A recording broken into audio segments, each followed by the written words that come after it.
All right. Welcome back to the live show. We are back for another episode. It is currently 5:23 a.m. and of course today's date is the 18th of August 2025. Welcome back to the Genesis show.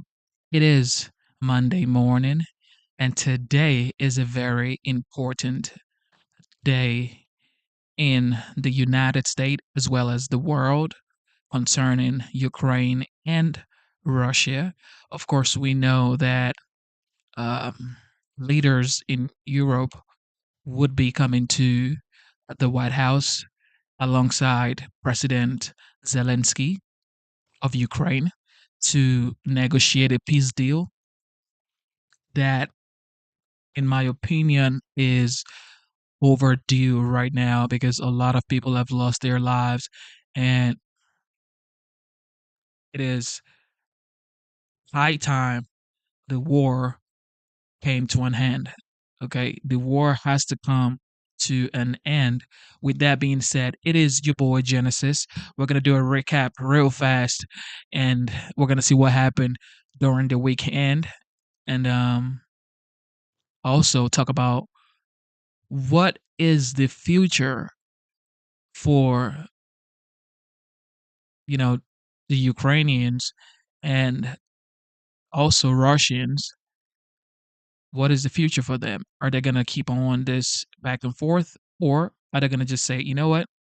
We are tired and we're going to listen to the commander in chief, the 45th, now the 47th president of the United States, who has been soliciting for peace around the world. He's ended about 7 wars, including ceasefire in Israel, which now in Israel, something else is brewing up. And it's like, you guys don't like peace, or what is going on here?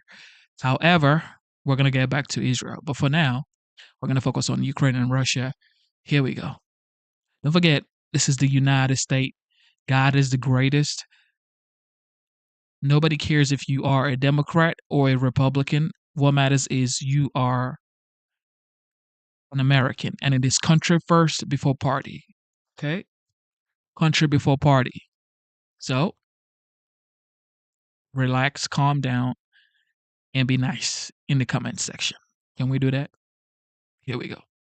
Meanwhile, former Secretary of State Mike Pompeo joins us now. Last time they met, he was there. Mr. Secretary, your thoughts about how little we know at this point? Yeah, Brian, that was different for sure. Different than most of the pressers that President Trump has, where he's usually very straightforward and very forward-leaning and sharing all the things that he can. Clearly, he felt in this instance to deliver on behalf of America, the best thing to do was to be quiet. I don't think we should overread that. I would also urge everyone watching. I'm sure the Russians are already out with a series of statements. They'll come out with more. Pay little attention to what they actually say. What we ought to all focus on is what they do in the coming hours. Will there be missiles flying tonight in Ukraine? Will the Russians continue their advance? What will the Ukrainians do on the ground? I'm sure President Zelensky will get the briefing from President Trump on what actually took place. But will we see a de facto ceasefire, at least for a little while they try to, I want to make sure I get President Trump's words right, to try and iron out some of the things that still remain to be figured out. But I agree, pretty non-transparent, much that we don't know. Right. That does suggest there are significant roadblocks along the way that remain. Mr. Secretary, I didn't go to KGP school. I couldn't get in. It was probably the Russian language that stopped me. But it looks as though they've been listening to the president. If in 2022 I met with President Biden, he essentially said, and I said it doesn't have to come to a war. We don't need these hostilities. But he didn't seem to care, so we had a war. So blame President Biden for that. And he also went on to say there wouldn't have been a war if President Trump had been president. That's exactly what President Trump feels. Also, they went out of their way, even before the summit, to establish in the past how America worked together in World War II, putting roses on your monument, symbolizing U.S.'s role in defeating Nazi Germany. He also went out of his way to talk about this has been the lowest point in the Cold War, but we have so much in common. Look, we're neighbors. Can you want to read into that a little bit? Only this, Brian. Putin gets the joke, right? He is trying diligently to snuggle up to President Trump. He knows that President Trump holds all the cards that can bring his nation to near ruin. That, by the way, that read of World War II, I've heard from Foreign Minister Lavrov so many times, it's laughable. No need to recount the history, but they were not good actors in the aftermath of World War II, to say the least. The Soviet Union destroyed so much and did so little for its own people. He also defended the Christian church. I mean, it's really quite laughable as well. But he hit all the notes he thought would matter. I think that is a misread in some ways. President Trump, while he said we have a great relationship, has been incredibly tough with respect to Russia, far more capable of deterring Vladimir Putin than Joe Biden or Barack Obama ever could. I don't suspect that what happened today or what Putin could say in some laudatory statement is going to change that, Brian. Mr. Secretary, I just want to bring it to the one point. You know that you had a long 3 or 4 page speech from Vladimir Putin with the translator ready to go. The president, probably with a Sharpie, had a few comments and then said this of significance. Let's listen. We had an extremely productive meeting and many points were agreed to. There are just a very few that are left. Some are not that significant. One is probably the most significant, but we have a very good chance of getting there. We didn't get there, but we have a very good chance of getting there. So, you know President Trump. You know his body language. What are your thoughts about what he means? I think there's still significant sticking points along the way. They may have identified interests that they can work their way through, perhaps on economic matters and the like, but it sounds to me like sort of the central issue, the thing that we've all been talking about for the days leading up to this, Vladimir Putin's willingness to conduct a ceasefire with no conditions so that they can get to the table and discuss a formal resolution of the conflict. It doesn't sound like Putin showed up today ready to concede that core point. Yeah, we didn't get there is what he said, but we have productive meetings. I'm going to call NATO. I'm going to call the EU, European leaders. I'm going to call Zelensky. So he does have something to say, right? And soon we're going to get that, what happened and what didn't happen. And then we're going to have evaluation. It's just very different not to get that from the press conference. Yeah, in a matter of hours, we'll have figured out precisely where they are, or at least approximately where everybody landed after today's meeting. You know, President Trump was pretty forward-leaning in terms of there being another meeting. He had said if there was no progress, he would not concede to that point. Sounds like he at least made enough progress to believe that let the teams get back together to try and suss through this. But let's watch not only what is said in the coming hours and even days, but what actions are taking. Does Vladimir Putin continue to steal Ukrainian kids and take them back to Russia? Does he continue to fight along the Donbass and Luhansk lines of contact? Does he continue to lob missiles into Kyiv?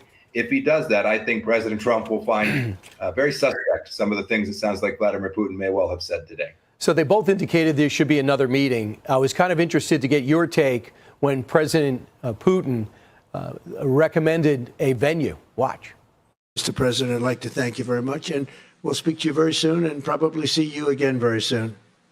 Thank you very much, Vladimir. Next time in Moscow.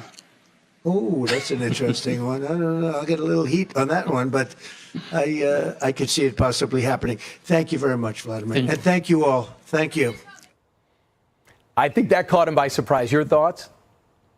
Yeah, probably so. I'm sure President Putin would like to show up with the remaining fighters that he can still fly, and the Russian bombers, just as the Americans flew over the meeting today. Putin would probably like to return that favor and have a home and away game. I think President Trump will be pretty smart about where the venue for the next meeting. And I think it'll be important that President Zelensky be at that meeting as well. I'd be very surprised if President Zelensky, Trump, and Putin all met in Moscow. That would surprise me quite a bit. Who knows? And a lot of people are going to talk about this. Jackie Heinrich points out, in tradition would have it, usually the home team gets to speak first. Vladimir Putin spoke first. But with the president's unorthodox way of approaching everything about the presidency, I would not look into that at all. Those type of things don't bother President Trump, correct? No, diplomatic niceties are not something that's going to offend him. I think also he likely wanted the last word. I know when I was in meetings like this and there was a readout, I always wanted to be the last one to clean up anything the other person may have said that didn't ring true to me. I imagine President Trump wanted to keep that prerogative so that if President Putin said something that he found either incorrect or needed to be fixed, he'd get that last word. He certainly got that today. Mr. Secretary, check your text messages in your email. Let us know when you get some detail, and we'll have you just bump right in. Thanks so much for being our expert. A lot of people are saying that the president of Ukraine, Zelensky, does not actually want peace. Is that true, chat? Is that true, or is just so fake President news? Trump and Vladimir Putin officially departing Alaska after a 3.5-hour meeting. No ceasefire has been reached. We know that. But both parties say great progress towards peace was made. They said really nice things about each other, too. But what exactly happened? We're still trying to piece it all together. A man who's got a lot of experience in all this and knows the stakes joins us now. Retired Air Force General and Supreme Allied Commander of NATO, General Philip Breedlove, and Heritage Foundation former advisor to policy advisor under Margaret Thatcher, now Gardner. Can we start with you, General? From what we know right now, the president says there'll be another round, but there is no ceasefire. That's what we've concluded. So I think that we're going to have to pay real attention to what our president says across the next couple of days, because he was very clear before that if there's no ceasefire, there's no second meeting. And now we've got to figure out what all that means. And again, we are now past the deadline for the sanctions. And we'll have to see what our president decides on how he uses the sanctions to bring Mr. Putin back in a more likely way of finding agreement. So I don't know the tone and tenor inside the meeting, but outside the meeting now, Gardner, I think it's pretty clear. Vladimir Putin wanted to make sure this relationship lasted. You didn't see any cold shoulder. You saw a warm handshake. A comment evidently when they met when he said, it's good to see you and it's good to see you alive, in reference to maybe the assassination attempt. But the UK, the EU, NATO allies, some of them were nervous up until Wednesday and they had a chance to speak to the president. How do you think they feel now?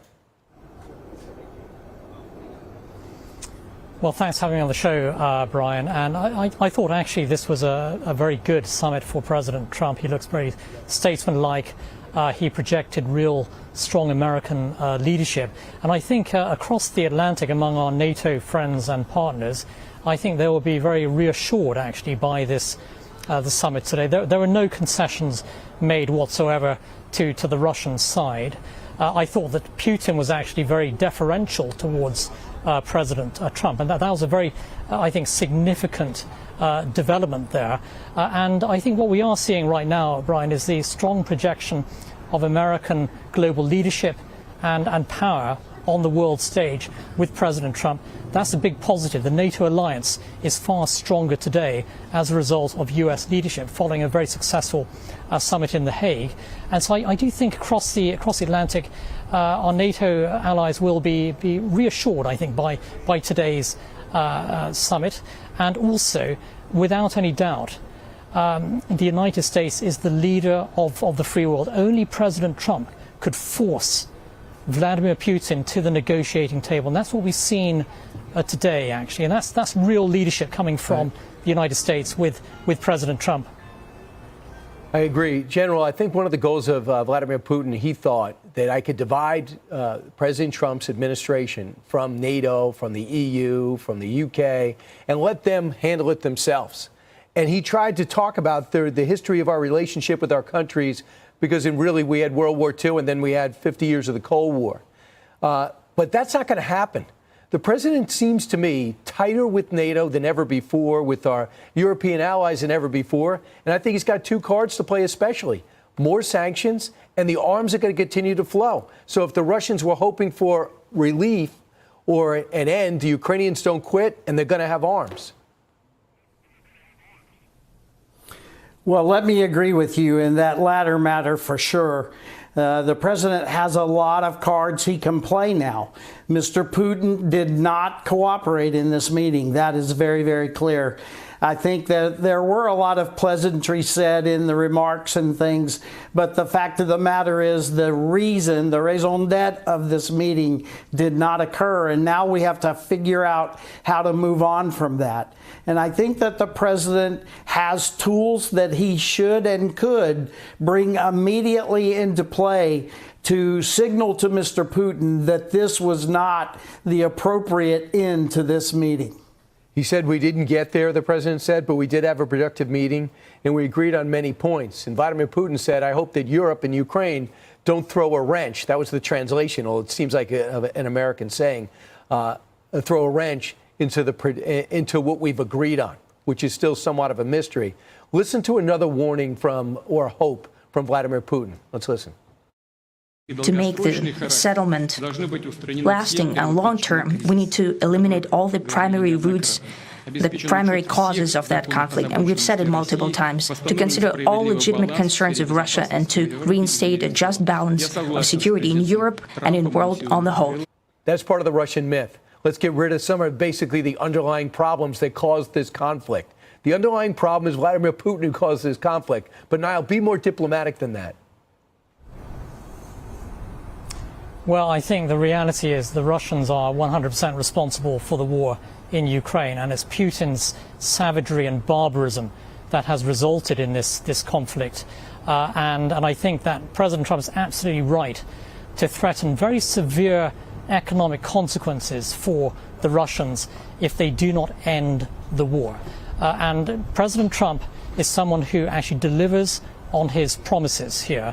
And I think that's something that Putin increasingly understands here. He's not dealing with Joe Biden or weak-kneed Barack Obama. He's dealing with President Trump, who's a far, far tougher and stronger American leader who means what he says. And I think that Putin understands, of course, the perilous situation right now. If the Russians decide to defy, I think, the will of the U.S. president, there will be massive consequences, especially for the Russian economy.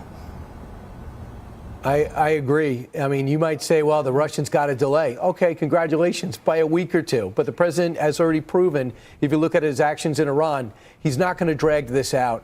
General, great to get your insight, even though we have a lot of questions still about what happened. And now, Gardner, great perspective, global perspective. Hey, Sean Hannity. Of course, everybody knows.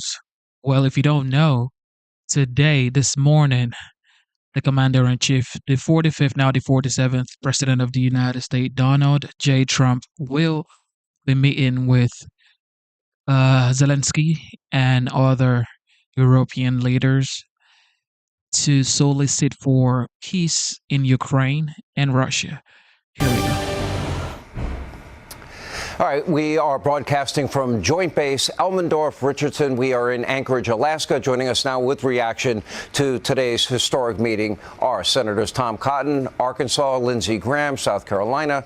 Lindsey, start with you. A couple of things really stand out to me. Vladimir Putin saying to the world, this war never would have happened had Donald Trump been president. Donald Trump, scale of 1 to 10, gives it a 10. I took a lot away from this interview. Your thoughts? Number one, I don't really care what. I blame Putin more than anybody else for starting the war. I want to be clear about that. But let me tell you, I've never been more hopeful this war can end honorably and justly than I am right now. The news you made in this interview, to me, is earth-shattering. President Trump said that Putin wants him to meet with Zelensky, that Putin is now apparently agreeing to a trilateral meeting between Putin, Zelensky, and Trump. That's the biggest breakthrough of the night. I've never heard that before. If we have that meeting, I think there will be an honorable and just end to this war before Christmas, well before Christmas. If that meeting doesn't come about, then I think Trump's going to have to use severe consequences against Putin and those who buy his oil and gas. Senator Cotton, what was your big takeaways of this? Yes, Sean, I agree. That would be a very critical meeting between Presidents Trump, Putin, and Zelensky. There's no ceasefire coming out of this meeting today, but also I thought President Trump stood firm in defense of U.S. interests and also our friends in Europe and Ukraine. This is in contrast, for instance, to Joe Biden's summit with Vladimir Putin in the summer of 2021. In just 2 months, we saw the collapse of Kabul, and then 2 months after that, we saw Vladimir Putin begin to mass forces on Ukraine's border. So I think it was an inconclusive meeting, but an important step forward. And as Lindsey said, if that leads to direct negotiations between the presidents of Ukraine and Russia, I think we'd be in a position to have a durable and stable peace that protects Ukraine's territory, autonomy, and sovereignty, and allows it to build for its future. Yeah. Oh, well, Senator Cotton, the president was kind of clear in the lead up to this meeting. He did not overpromise and underdeliver here. He did not say he was going to negotiate a peace settlement. He said he was here to see if there was a path forward. Clearly, he believes that there is. Apparently, based on everything that I heard and read that Vladimir Putin said, I was in the room at the time. I don't understand or speak Russian, but having a readout of it, it seems like he feels that there is a path forward and wants President Trump to be a part of it. That was the stated purpose, was it not? Yes, Sean. I think the president appropriately set and measured expectations for the meeting. Vladimir Putin has been waging this war of aggression for 3.5 years now. I think the first step is going to be a ceasefire. We didn't have that today, but hopefully in the weeks ahead, especially if the presidents of Ukraine and Russia can sit down, there'll be a ceasefire, which can stop the killing at least temporarily, and then move on to that durable peace settlement. I think this was an important first step. Again, President Trump said he didn't expect to have any kind of major breakthrough today, but he did hope that it would set some groundwork for future talks, and it sounds like that's what happened. Yeah, Senator Graham, what would you like to see as next steps? I did bring up with the president, I said, in most people's minds, and you had made similar comments that there's going to be land swaps. There probably will be, I would assume, the Donbass region, which is about 80% Russian national, will remain with Russia. But what Ukraine is obviously going to want out of this more than anything else, they have got to have security guarantees, non-NATO related. And that would mean, obviously, a good relationship with the United States, their ability to purchase weapons. And, of course, Europe is going to have to step up. Yeah. Well, the infrastructure of deterrence is what Biden and Obama failed to deliver. When Putin invaded in 2014 and 2022 on Obama and Biden's watch, there was no telling Putin, you better not do it again. I have all the confidence in the world that Donald Trump will make it clear to Putin, this war will never start again. If it does, you're going to pay a heavy price. Security guarantees for Ukraine. So if Putin invades in the future, he'll be fighting a coalition of the willing, just not Ukraine. That American weapons will flow to the Ukrainian military in perpetuity. They'll have the strongest army on the continent of Europe. That will have pre-invasion sanctions to hit Putin if he ever does this again. There will be land swaps. You can't evict every Russian, but the Ukrainians will make that deal, not the United States. Ukraine will make that deal. And Trump set in motion the end of this war. Now, I've never been more optimistic than I am right now. Tom is right. There's no ceasefire. But when Trump told you, and this is breaking news as far as I'm concerned, that Putin wants to meet with me and Zelensky, that sets in motion an end of the war. And let me tell you this. If he does meet with Putin, Zelensky, and Trump, and there's no end of this war, Trump will crush the Russian economy. Well, I think that's what the president said. There'd be dire consequences if, in fact, you know, this meeting did not go well today. That's not happening. And he even went a little step further when he said he didn't think he had to go back to China in terms of their import of oil. Let's go back, Senator Cotton. Remember, Crimea was under Obama and Biden. And as Putin was amassing troops on the Ukrainian border in 2021, troops and military equipment, Joe Biden never picked up a phone, never called Vladimir Putin. Joe Biden, you know, famously said, don't. That was echoed by Kamala Harris. And then, of course, well, what happens if? Well, it depends if it's a minor incursion. You know, Donald Trump is involving himself pretty much in every conflict around the world. He explained that while he's talking about trade with these countries, he's also talking peace with these countries. There's really not a, you know, the trade deals obviously impact the United States. Peace in the world just saves lives, and he seems heavily invested in it. And I don't think a lot of world leaders are willing to expend the political capital to do that. No, I don't think so either, Sean. You know, strength and resolution matters tremendously in the conduct of foreign policy and national security, and you put it well. Vladimir Putin invaded Ukraine when Barack Obama was president. He did it again when Joe Biden was president. He seems to do it when Democrats are president because they are weak and irresolute. But as he himself said today, he didn't do it when President Trump was in his first term, and he takes President Trump seriously today. That's the kind of strength and resolution that we need, not just in Ukraine, but we saw in Iran, we see in the war in Gaza, and that we've seen in these trade negotiations as well. It makes a big difference to have a strong president back in the White House. All right, Senator Cotton, Senator Graham, thank you both. The facts are clear. This man right here, President Donald J. Trump, everybody's saying, especially on the left, he is bad news. But if is bad news, why is he fighting for peace around the world? Meanwhile, President Trump is advancing the push for peace between Russia and Ukraine overnight. President Zelensky confirming he will travel to the White House Monday to hold talks with Trump. This is after the commander-in-chief had a historic meeting with Russia's Vladimir Putin in Alaska yesterday. Peter Ducey was with the president in Alaska and joins us live from Anchorage, where it is 4 o'clock in the morning. It is so great to see you, Peter. What an extraordinary, historic event for you to have a front seat for. Yes, Charlie, and Vladimir Putin has come and gone from Alaska, but the latest development from overnight is that now Volodymyr Zelensky is going to come to the United States. He'll be in the Oval Office the day after tomorrow, and this is why President Trump says it was determined by all that the best way to end the horrific war between Russia and Ukraine is to go directly to a peace agreement and not a mere ceasefire agreement, which oftentimes do not hold up. And despite the lack of a ceasefire so far, Putin packed praise for President Trump here in Alaska. Today, when President Trump saying that if he was the president back then, there will be no war. And I'm quite sure that it would indeed be so. I can confirm that. I think that overall, me and President Trump have built a very good, businesslike, and trustworthy contact.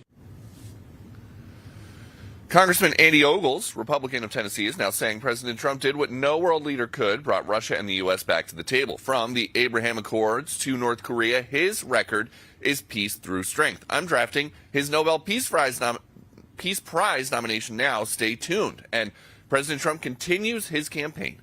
The Ukraine war was only brought about because Putin didn't respect Joe Biden. I was very happy to hear him say if I was president, that war would have never happened. I see everyone saying worst since World War II by far. There's nothing even close. But we had a very good meeting today, and I think a lot of points were negotiated. But President Trump is now looking at hotspots around the world with an eye on another superpower takeover, China of Taiwan. You know, you have a very similar thing with President Xi of China and Taiwan. But I don't believe there's any way it's going to happen as long as I'm here. We'll see. He told me, I will never do it as long as you're president. And I talked to President Trump while he was on the way to this summit. The main thing that he is trying to accomplish is to stop the killing in Ukraine. And that hasn't happened yet, but it appears that the peace process has begun. It's just going to be really slow. Back to you. Peter, the president goes into this saying if we can get a ceasefire, obviously that's different than ending the war, comes out of it saying a fast track to a full-on peace is the best path forward. Do you see that as a consolation prize? Like, we wanted the ceasefire, we couldn't get it? Or is that, hey, things went so well that maybe we'd just go straight to ending this altogether? It's tough to say because it sounds like it should be easy, right? Putin starts a war. President Trump meets with Putin and tells him to stop the war, and Putin won't do it. But the issue here and the reason that the plans to have Zelensky here as well fell apart is because Zelensky came to President Trump and President Putin and said, I can't just show up at a table and concede land. I need permission from my parliament. We need a national referendum in Ukraine. They haven't figured that part out yet. And so President Trump is trying to get to a place where the three of them can, and that'll be the good picture at some point soon. Putin on the left, Zelensky on the right, Trump in the middle. talking about an end to the war. It seems like there's an understanding by everybody that this war is going to end, but for whatever reason, Putin is not ready to end it yet. And so President Trump is going to be with Zelensky in the Oval Office on Monday, and he is saying, he has telegraphed that if Putin did not stop the war right away, there's going to be severe economic punishment for Putin. So we'll see what's announced on Monday. So, Peter, obviously, the president has said over and over again, talking about how many lives are killed, 7,000, young men a week, sometimes not young men, they're conscripting in Ukraine, old guys, sometimes even people with Down syndrome. It's been brutal. Drone warfare, just absolutely a brutal warfare. And Trump is risking, some say, political capital in putting himself in the middle of this in order to get peace. This is what Sean Hannity asked him yesterday. Watch. You're willing to expend political capital. All of the conflicts that I mentioned, including this one, this does not impact the United States as much as it does our allies in Europe. It's true.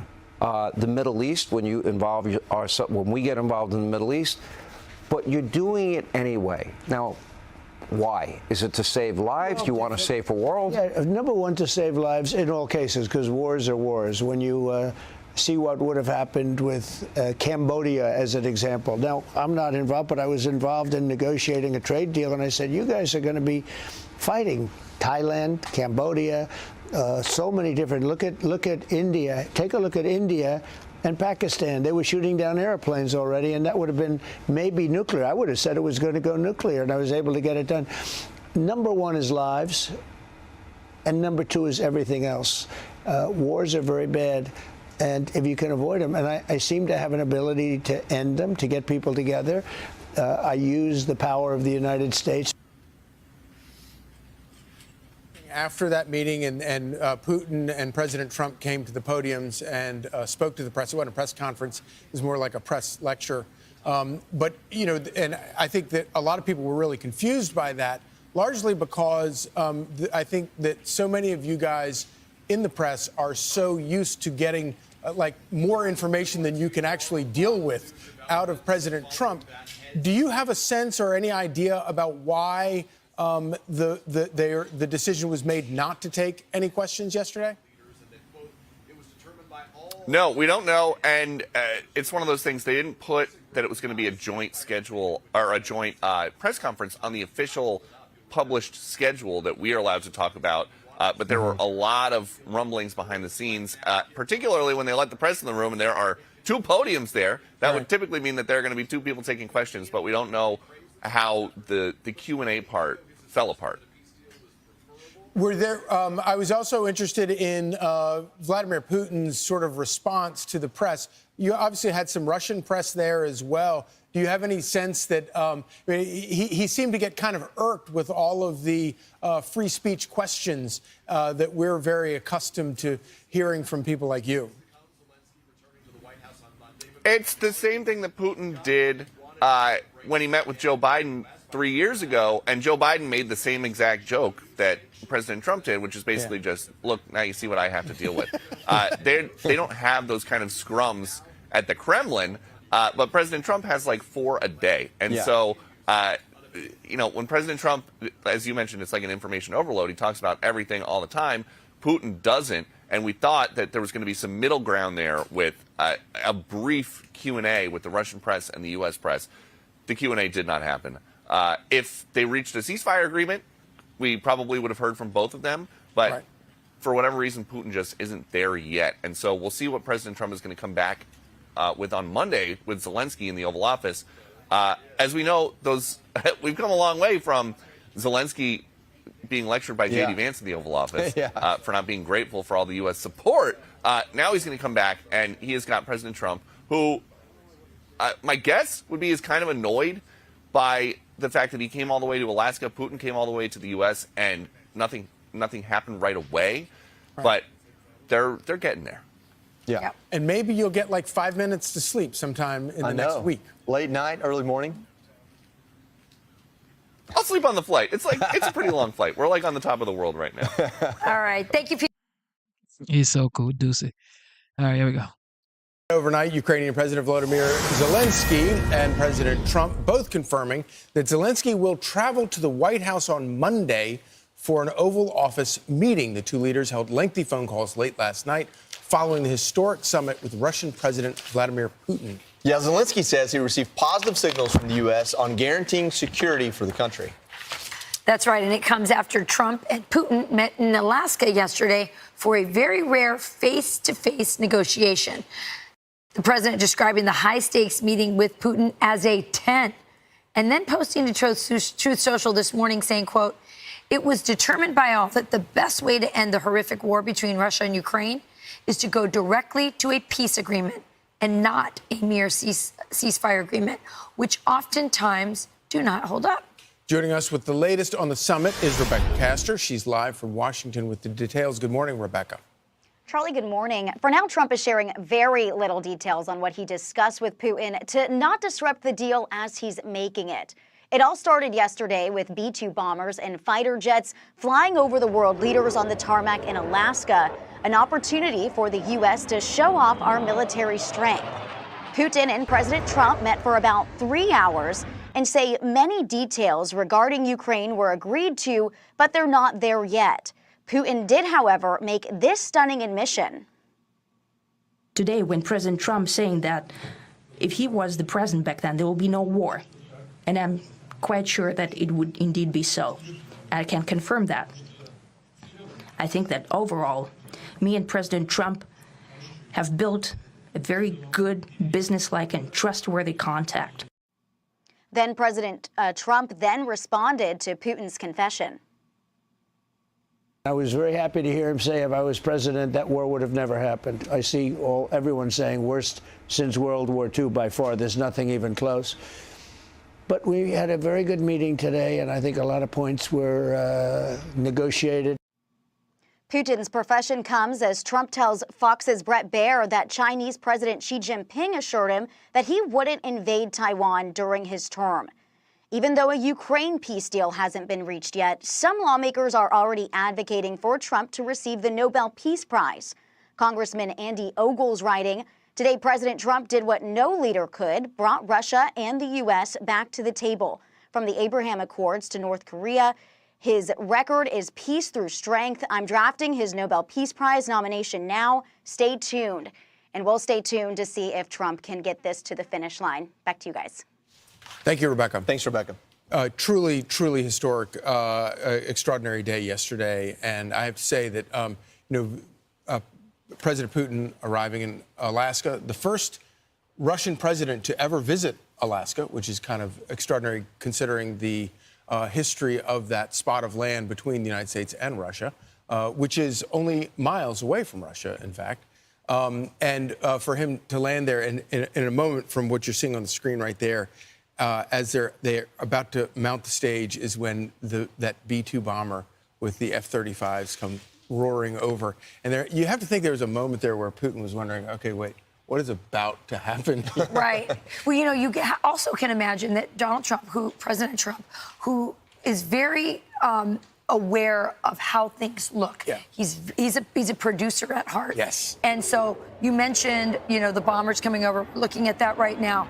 But also the first thing I noticed was, one, President Trump made Putin walk towards him, okay? And then President Trump had this giant red carpet, and Putin had this tiny little strip to walk down. But did you notice that? You had to know that President Trump said, make sure my red carpet is much bigger than his red carpet. And that was something to notice as well. But listen, he said the meeting was warm. He gave it a 10.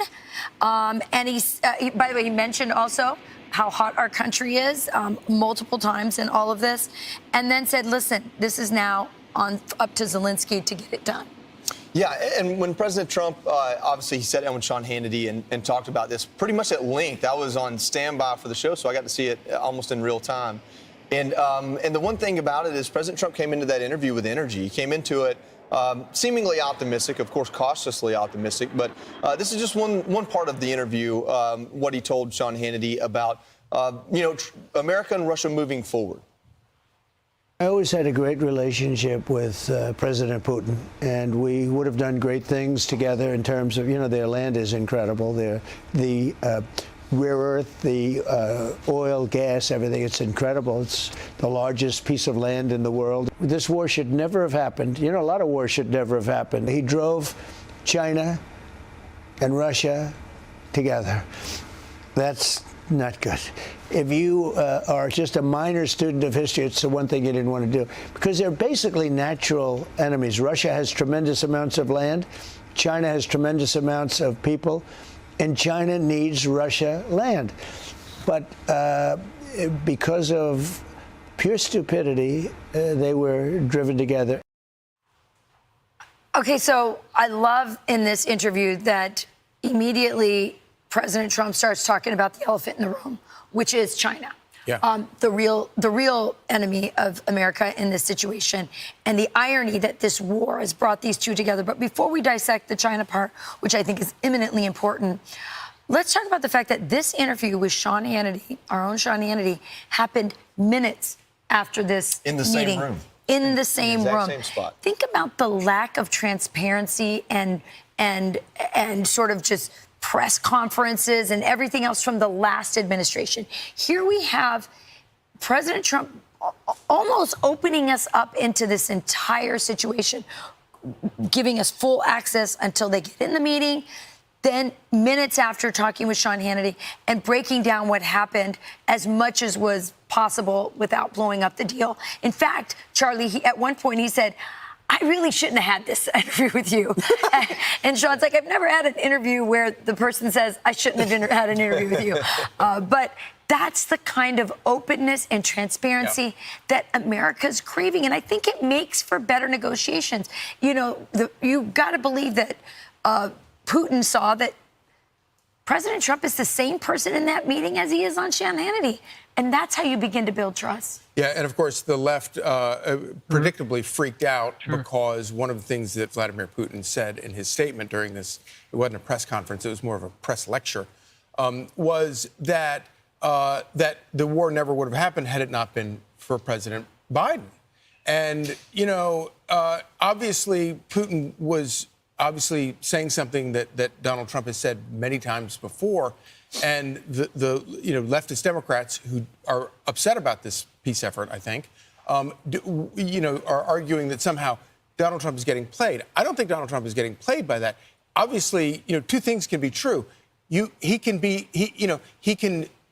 can say the thing that Donald Trump has said 1,000,000 times, invented, but it doesn't mean that Donald Trump isn't still negotiating on behalf of the United States of America and on behalf of peace. And it also doesn't mean that they're not both right about it, that Joe Biden's mishandling of the whole situation allowed this to happen. Absolutely, that's true. I mean, so what are they mad about? They're mad that Putin's telling the truth. What we all saw was so obvious, that the situation in Afghanistan and the fact that Kamala Harris basically offered entry into NATO to Zelensky. All of those things together, all done by the Joe Biden's administration, helped precipitate this war. I'm Steve Doocy. I'm Brian Kilmeade. Everything that was said right there was facts. Ukraine should not even be thinking about NATO. Here to discuss this kumbaya moment is Laura Trump. Laura, so I spoke with Jessica, who was doing that interview yesterday on The Five, and she basically said that Hillary was, she basically acknowledged that Hillary was kind of trolling in the sense of, she laid out, if he were to execute this flawlessly, if Ukraine comes out with all the land and all these things. In reality, though, even if it isn't Hillary Clinton, I mean, what President Trump's done this year is amazing. What President Trump has done overall during his time as president, the first term and now is amazing. By the way, Joey, this president probably should have received a Nobel Peace Prize during his first term in office for the historic Abraham Accords, something much like ending the war between Russia and Ukraine that people said was impossible. They said, you'll never get a Middle Eastern peace agreement. Donald Trump got that done during the first term in office. But I do think it's interesting to hear Hillary there caveat the whole thing, as you point out, by saying, well, if, Russia doesn't take any land, if they give everything back, most people say that's unrealistic. I don't know. The timing of it feels a little weird to me. D&I Gabbard has come out with quite a bit of information about the Russia collusion hoax, and ground zero is really Hillary Clinton and her campaign for the start of all that. So maybe she's trying to get back in Donald Trump's good graces to a certain extent. I think everyone agrees, though, this war needs to end. Hundreds of thousands of lives have ended because of it. It's cost $40 billion. And President Trump has said, we want to see the killing end. But this president, of all people, is probably the only person who we could see possibly end it. Look, during his first 6 months in office, Donald Trump has ended 6 wars and conflicts around the world. Some of them lasted 5 days, like between Thailand and Cambodia. Some lasted 40 years, like the Azerbaijan-Armenia one that we recently saw happen at the White House. This is a president who can get it done and make it happen. And look, Hillary may want to stack up, Joey, quite a few more Nobel Peace Prizes that President Trump is probably due at the end of his time in office, because this is the president of peace. This is the person who I believe peace through strength will see a result of an end to this conflict. He's going to be the one to get it done. I really believe it. Yeah, the irony there is Hillary Clinton supposedly brought a reset button to Russia and created new diplomatic relations. Even before I lost audio with you here. Hold on. There you're back. I gotcha. There we go. But anyway, so Hillary Clinton brought a reset button to Russia. Before her, President Bush said he looked in Putin's eyes and saw his soul. I guess President Biden said don't. I'm not sure exactly what his defining moment was with Russia. But of all of those we just mentioned, President Trump's the only one that seems to keep Russia from invading other countries and keeping wars from starting. Yeah, well, that's right, because people look at Donald Trump and they say, you know what, we don't want to mess with this guy. The B-2 flying over when they were walking there on the tarmac yesterday, I thought was a beautiful symbol of American strength and might, and a reminder that if America wants to, we can take it to you. Do not mess with the United States of America. Do not mess with this president. When he draws a line in the sand, he means it. Unlike any president before him, people know that this is a man who means business. And we're lucky because that keeps us safe here at home. That gives our military personnel and our law enforcement a lot of great backing. And so I know they're grateful for this president. I'm grateful for this president. This is the president of peace. Real quick, we've got My View with Laura Trump. What's coming up? Yes, so tonight, I'm really excited. Judge Jeanine Pirro, who I know we all miss on our screens here at Fox, she's the U.S. Attorney in the District of Columbia. She's working alongside President Trump, of course, to make sure that they clean up Washington, D.C. They've federalized things, brought in the National Guard. She talks about all of that. And then we're going to have HUD Secretary Scott Turner. I have Winsome Sears and Jack Ciattarelli. These are 2 Republicans running for governor in what are pretty much blue states, Virginia and New Jersey. We're talking to all of them tonight, 9 p.m., My View. I can't wait to see everybody there. That's tonight at 9 p.m. Eastern. Laura, thanks for joining us. Thanks for working through the technical problems there. All right, here we go. China, North Korea. He drove China and Russia together. That's not good. If you are just a minor student of history, it's the one thing you didn't want to do, because they're basically natural enemies. Russia has tremendous amounts of land. China has tremendous amounts of people, and China needs Russia land. But because of pure stupidity, they were driven together. That's President Trump last night accusing his predecessor of uniting natural enemies, China and Russia. So how are China and North Korea responding now? 2 countries who are also Russia's strategic partners. We bring in now Asian affairs expert Gordon Chang. He is a senior fellow as well at the Gatestone Institute. Gordon, great to have you with us always. I want to get your thoughts now. Here we are less than 24 hours after the summit ended. What does this mean now, potentially, for China, for North Korea, for some of these allies that Russia has had really no choice but to turn to and depend on and increase relations with since the Ukraine war began and since Vladimir Putin himself now facing charges with the International Criminal Court? Your thoughts?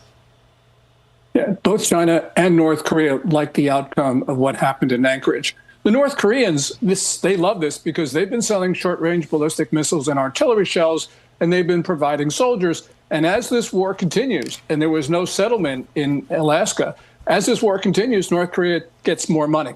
The Chinese, I think, also want to see this war continue. We know this because Foreign Minister Wang Yi on July 2nd was talking to the EU foreign policy chief.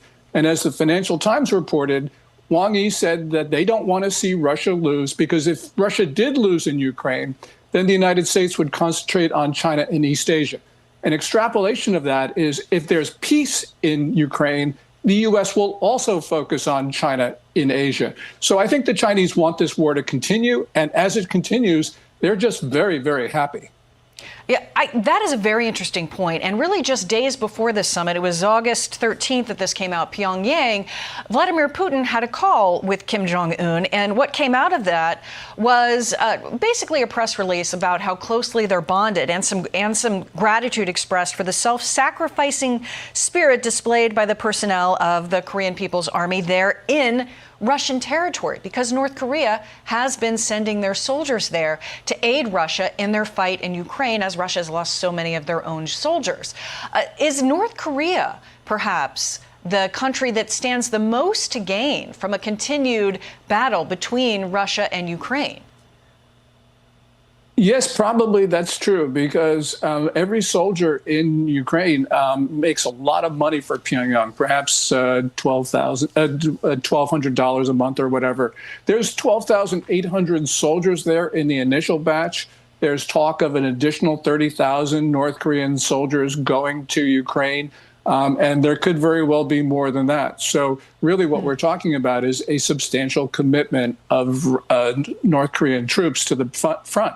And they've been very effective. As Vladimir Putin did, he thanked Kim Jong-un because the North Koreans were able to expel the Ukrainians from the Kursk region. And that was important for Russia because the Russians wanted to get all of their territory back after that offensive last year. Yeah, and one of the very strong consequences that the president has talked about when it comes to penalizing Russia is hitting their economy, sanctions, et cetera. This could play out with other countries like India and China. Your point about China was a really good one. And President Trump had this to say in this interview that he did with Sean Hannity last night regarding China and what this could mean, at least in immediate terms. Take a listen. Because of what happened today, I think I don't have to think about that. Now, I may have to think about it in 2 weeks or 3 weeks or something, but we don't have to think about that right now. I think the meeting went very well. Just specifically, he was talking there about penalizing China for buying Russian oil. Your thoughts on sort of this pause the president is giving these allies of Russia, at least for now? I think President Trump should impose those tariffs on China and increase the tariffs on India for purchasing Russian oil. Also, he needs to make the sanctions on Russia stricter. And the reason is he needs to give an incentive for Russia, India, and China to act constructively. Right now, they don't, except India does have that 25% tariff, and there are some sanctions on Russia. But he needs to give all of these countries, show them the power of the United States. And by the way, the Chinese right now, they look at the U.S. tariffs on India for buying Russian oil, and they know that they've been buying Russian oil and they're not subject to tariffs. And that means Beijing believes that it has control over Trump. Now, Trump doesn't think that, and I think the Chinese are wrong, but the way the Chinese think is very important because that motivates them to act. And we need to show them that the United States is the boss, that the Chinese are not the boss. Gordon Chang, thank you very much. Your insights always appreciated. We appreciate. Don't mess with the United States, bro. So for more, let's bring in former National Security Council Chief of Staff Fred Fleitz. Fred, thank you for being here. Nobody better to really get a reaction to. You understand this. You've been at these tables. What do you see as the significance of this summit? Well, look, we know that Trump haters have come out en masse over the last day saying that the summit was a failure, that Trump sold out to Putin. That's not what happened. Peacemaking is hard, and peace agreements usually are the result of painstaking negotiations. Here's what happened at the summit. Trump and Putin agreed to some important principles for a peace agreement.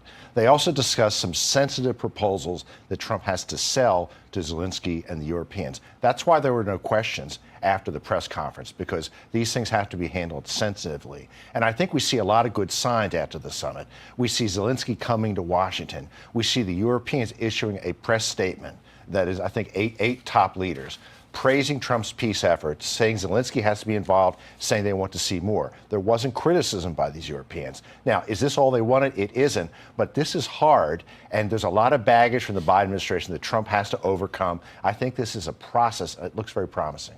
You know, it's very interesting you raised that joint European statement after the briefing, Fred. I thought that was very significant, and you're right, it was Macron, Maloney, Merz, Keir Starmer, and a handful of other major European leaders.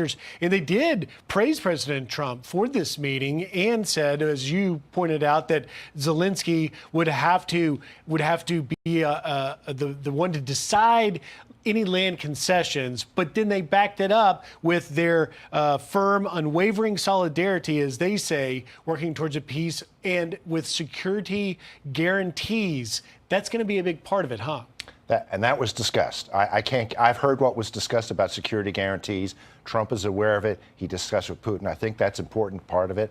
But, you know, another important part of it is to give Putin a face-saving way out of this situation, out of the war, to end Russia's isolation, a deal that will bring Russia back into the community of civilized nations and make it more prosperous.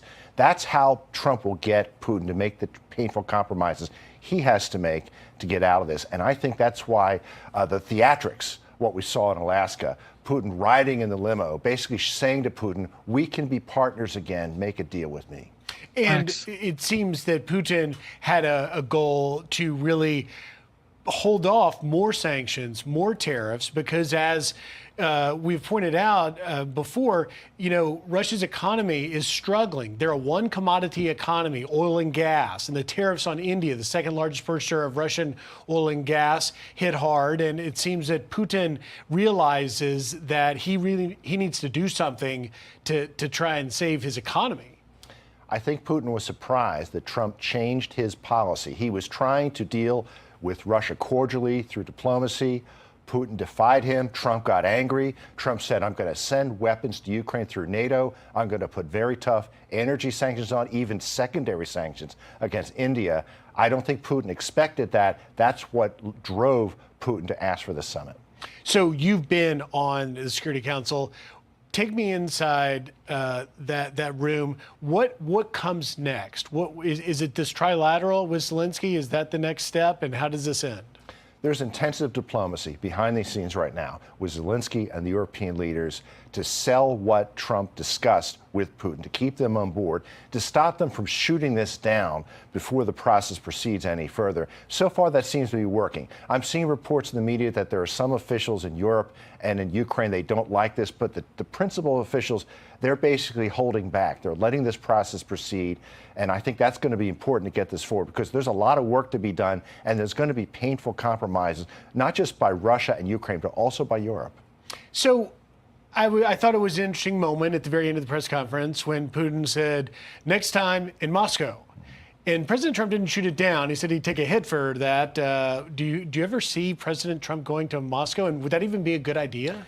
I think he should go to Moscow. If this is something Putin wants, I think Trump should do it, but there's going to be a price. There should be some very significant concessions Putin will have to agree to and implement before Trump gives him the appearance of an American president appearing with him in Moscow. A lot of people are criticizing that Putin was allowed to speak first before President Trump, because President Trump is, of course, the leader of the host country. I want to play for you just a little bit quickly of what Putin had to say about Ukraine in the security issue Here's Putin. And I agree with President Trump, as he has said today, that naturally the security of Ukraine should be ensured as well. Naturally, we are prepared to work on that. I would like to hope that the agreement that we've reached together will help us bring closer that goal and will pave the path towards peace in Ukraine. We expect that Kiev and European capitals will perceive that constructively and that they won't throw a wrench in the works. So I want to play that for you, Fred, because we've seen time again, Putin says one thing and does just the opposite. What do you say? No, I think that's a real concern. Will the compromises be made by both sides, and will Putin keep his word? The record's not good. We have to keep the pressure on him. I think the prospect of severe economic pressure on Russia will make a difference, but we're going to need diplomatic pressure on Putin, not just by the U.S., but also by Europe. Great insight. As always, Fred Fleitz, thanks for being here and kicking things off for us. Good to be. And on here, you're still saying that Russia has launched attacks on Ukraine today, August 18. Crazy. It's wild. Meanwhile, new data showing more than 240 arrests since the beginning of the crackdown on crime in D.C. Just last night, 38 guns taken off the streets, 52 arrests, of which 28 were illegal aliens. Also, 25 homeless encampments were removed. For more now, let's bring in White House Deputy Chief of Staff Stephen Miller. Hey, Stephen, thank you for joining us. These are pretty remarkable numbers. Talk to me about it. The numbers are breathtaking. Since President Trump asserted federal control over our nation's capital in Washington, D.C., we have seen a record number of violent offenders, bad guys, gang members, and all kinds of threats to public safety removed off the street, as well as their illegal weapons that they've been using to terrorize the citizens of this city. Additionally, we have seen over 70 homeless encampments that have scarred and disfigured the public streets of this city, dismantled and thrown away, and the homeless cleared from those encampments. At the same time, we have the National Park Service going around and getting rid of the gang graffiti that has been left untouched by this city for decades. Since I've lived here, I moved to Washington, D.C. 20 years ago. And I've seen graffiti in some of our landmarks that has gone unremoved for decades that is now being cleared away. You have gang members that are being taken off the streets. You have druggies that are being taken off the streets. You have our parks being made safe again, our transit being made safe again. Last night, I had the honor and privilege of being at roll call for all of the federal and state officers that are going out in these task force. They are thrilled to be here. They are thrilled at the local level and at the federal level to be able to have this assignment on behalf of President Trump to make our nation's capital safe and clean again. It really is liberation for Washington, D.C., Griff. And Stephen, I think what's really fascinating to me as someone that covers a lot of sanctuary city issues across the country, so many of them that are resisting, like LA, like Chicago, like New York, like Boston. But yet here, just in the last 24 hours, it appears that the local leaders here, the mayor and Attorney General Bondi, are going to make D.C. no longer a sanctuary city for violent, illegal criminals. Talk to me about that.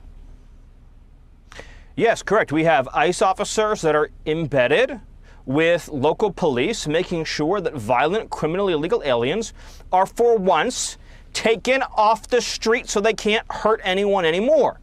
Too many times we have seen stories of criminally illegal aliens, you've covered it so much, Griff, who they get caught and released, until one day they shoot someone in the head, or they rape an innocent girl, or they commit some heinous crime. So here in Washington now, we're finding these criminally illegal aliens, and at the first opportunity, we're picking them up and we're sending them out of the country. You know, the sigh of relief that I have seen from the local communities in this city, you see people going online saying, for the first time that I can remember, I don't hear gunshots ringing out at night anymore. I just saw a video posted by a gentleman who walked from his neighborhood in the southeast all the way to the White House, and he said in the whole way through, he saw no gang members, no violence, no homeless camps, no public drug use. He said it was like living in a different city.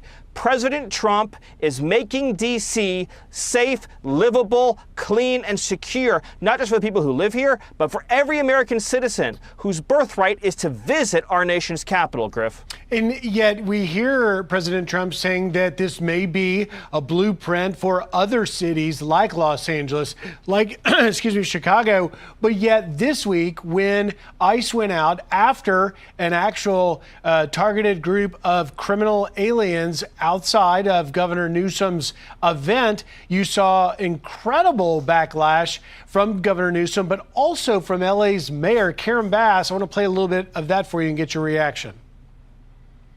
And they decided they were going to come and thumb their nose in front of the governor's face. Why would you do that? That is unbelievably disrespectful. It's a provocative act. They're talking about disorder in Los Angeles, and they are the source of the disorder in Los Angeles right now.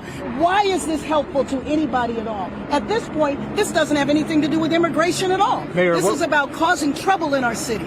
What do you say, Stephen? The mayor of Los Angeles and the governor of California are in the largest sanctuary city and the largest sanctuary state in America. They refuse to turn over tens of thousands of serial criminal illegal aliens to ICE. So they get arrested by state or local authorities and they get cut loose. They then go on to commit crimes like assault, armed robbery, home invasion, and murder. The most unimaginable, egregious crimes you could think of. All of that blood, all of that suffering, all of that heartache, squarely on the soul and conscience of California's governor and the mayor of Los Angeles. They are guilty of crimes against humanity. They are facilitating child trafficking, sex trafficking. Look, they think this is a game. They think this is a joke. This is life and death. When you meet with the families, as you have, Griff, whose loved ones have been raped and killed and slaughtered by criminal illegal aliens who have no right to be in this country, what Newsom are doing and what Bass is doing are unforgivable. And God bless our ICE agents and Border Patrol agents for going out there and doing this mission on behalf and on the orders of President Trump to make America safe for our citizens. The Democrat Party seems to only care about two groups right now, criminals and illegal aliens. And that's it. Donald Trump's Republican Party is fighting for law-abiding American citizens, and you're seeing the results right here in Washington, D.C., where the most violent city that we have in this country is now becoming, day by day, and will become one of the safest cities in the whole country. Well, as a resident, and speaking to a lot of residents, many of them crime victims I spoke to this week, it is welcomed news to bring in those federal resources to support local law enforcement. Stephen, before I go, I've got to, just in the last minute here, I do, as the Deputy Chief of Staff, want to get your reaction. Got a big meeting coming. President Zelensky on Monday to the White House there on the heels of the historic summit yesterday in Alaska. Can you preview that for us and tell us what we might expect to see? Well, President Trump has worked tirelessly to resolve the war that started under Joe Biden, that everyone agrees would never have happened if President Trump had been in office, because there was no new wars under President Trump. The world was at peace, is going to be at peace again. So he met with Vladimir Putin yesterday. He had an incredibly productive meeting. At the end of the day, it requires Putin and Zelensky to agree with each other on terms of a peace deal. And the president's been clear, that's what he wants, just a comprehensive peace deal. What's his interest in this? What's America's interest? To stop the killing, stop the bloodshed, stop the slaughter, restore peace and stability. So he's going to meet with Zelensky. He's going to see if he can, again, find that opportunity, that pathway for a comprehensive peace deal, working as well with our European partners in the hopes that we can forge peace.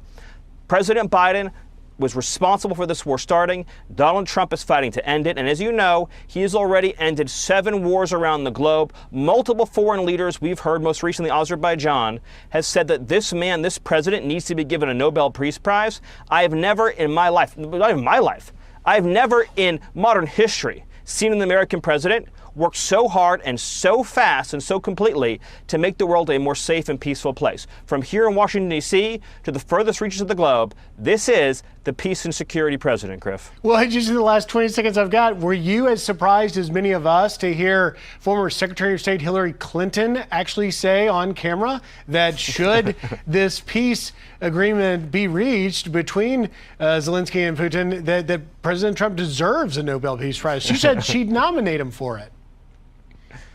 Well, it was a noteworthy statement. I guess all I can say to that is that the whole world is praying for peace in this region, in Europe, and all sensible people, all people who love humanity and love peace, are grateful to President Trump for fighting and trying and working so hard to end this conflict that we inherited from the previous administration. All right, Stephen Miller, Deputy Chief of Staff at the White House. Stephen, thank you for your insights. Yes, definitely. Washington, D.C. needs help. Like I said in the chat, I was I was invited to the White House for Easter, and I got there. In my mind, I'm thinking this is supposed to be the cleanest, the most beautiful state in the United States. And I'm seeing tent in front of the White House entrance. I'm like, wait, this isn't happening right now. People selling product in front of the White House, literally in front of the White House. I said, golly. But we begin with Peter Ducey in Anchorage, Alaska. Peter. Like the White House and the surroundings should be crisp, clean, serene, quiet, okay, preserved. But no, it's not. It's lousy, noisy, everybody doing any and everything. It's literally like you're in Times Square.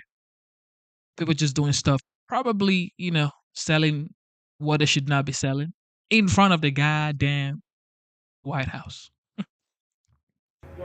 John, good afternoon. And Donald Trump is now the middleman between Vladimir Putin and Zelensky. And when the president was leaving Alaska from this after this summit yesterday that did not yield a ceasefire, he phoned Zelensky to tell him that Putin's latest proposal is that he will stop fighting on some of the frontline battlefields in Ukraine, but only if Ukraine agrees to hand over 2 territories to the Russians. That would be eastern Donetsk and Luhansk. That is according to a report by Reuters.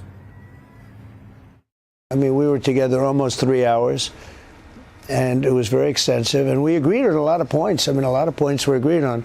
But there's not that much. There's, 1 or 2 pretty significant items, but I think they can be reached. Now it's really up to President Zelensky to get it done.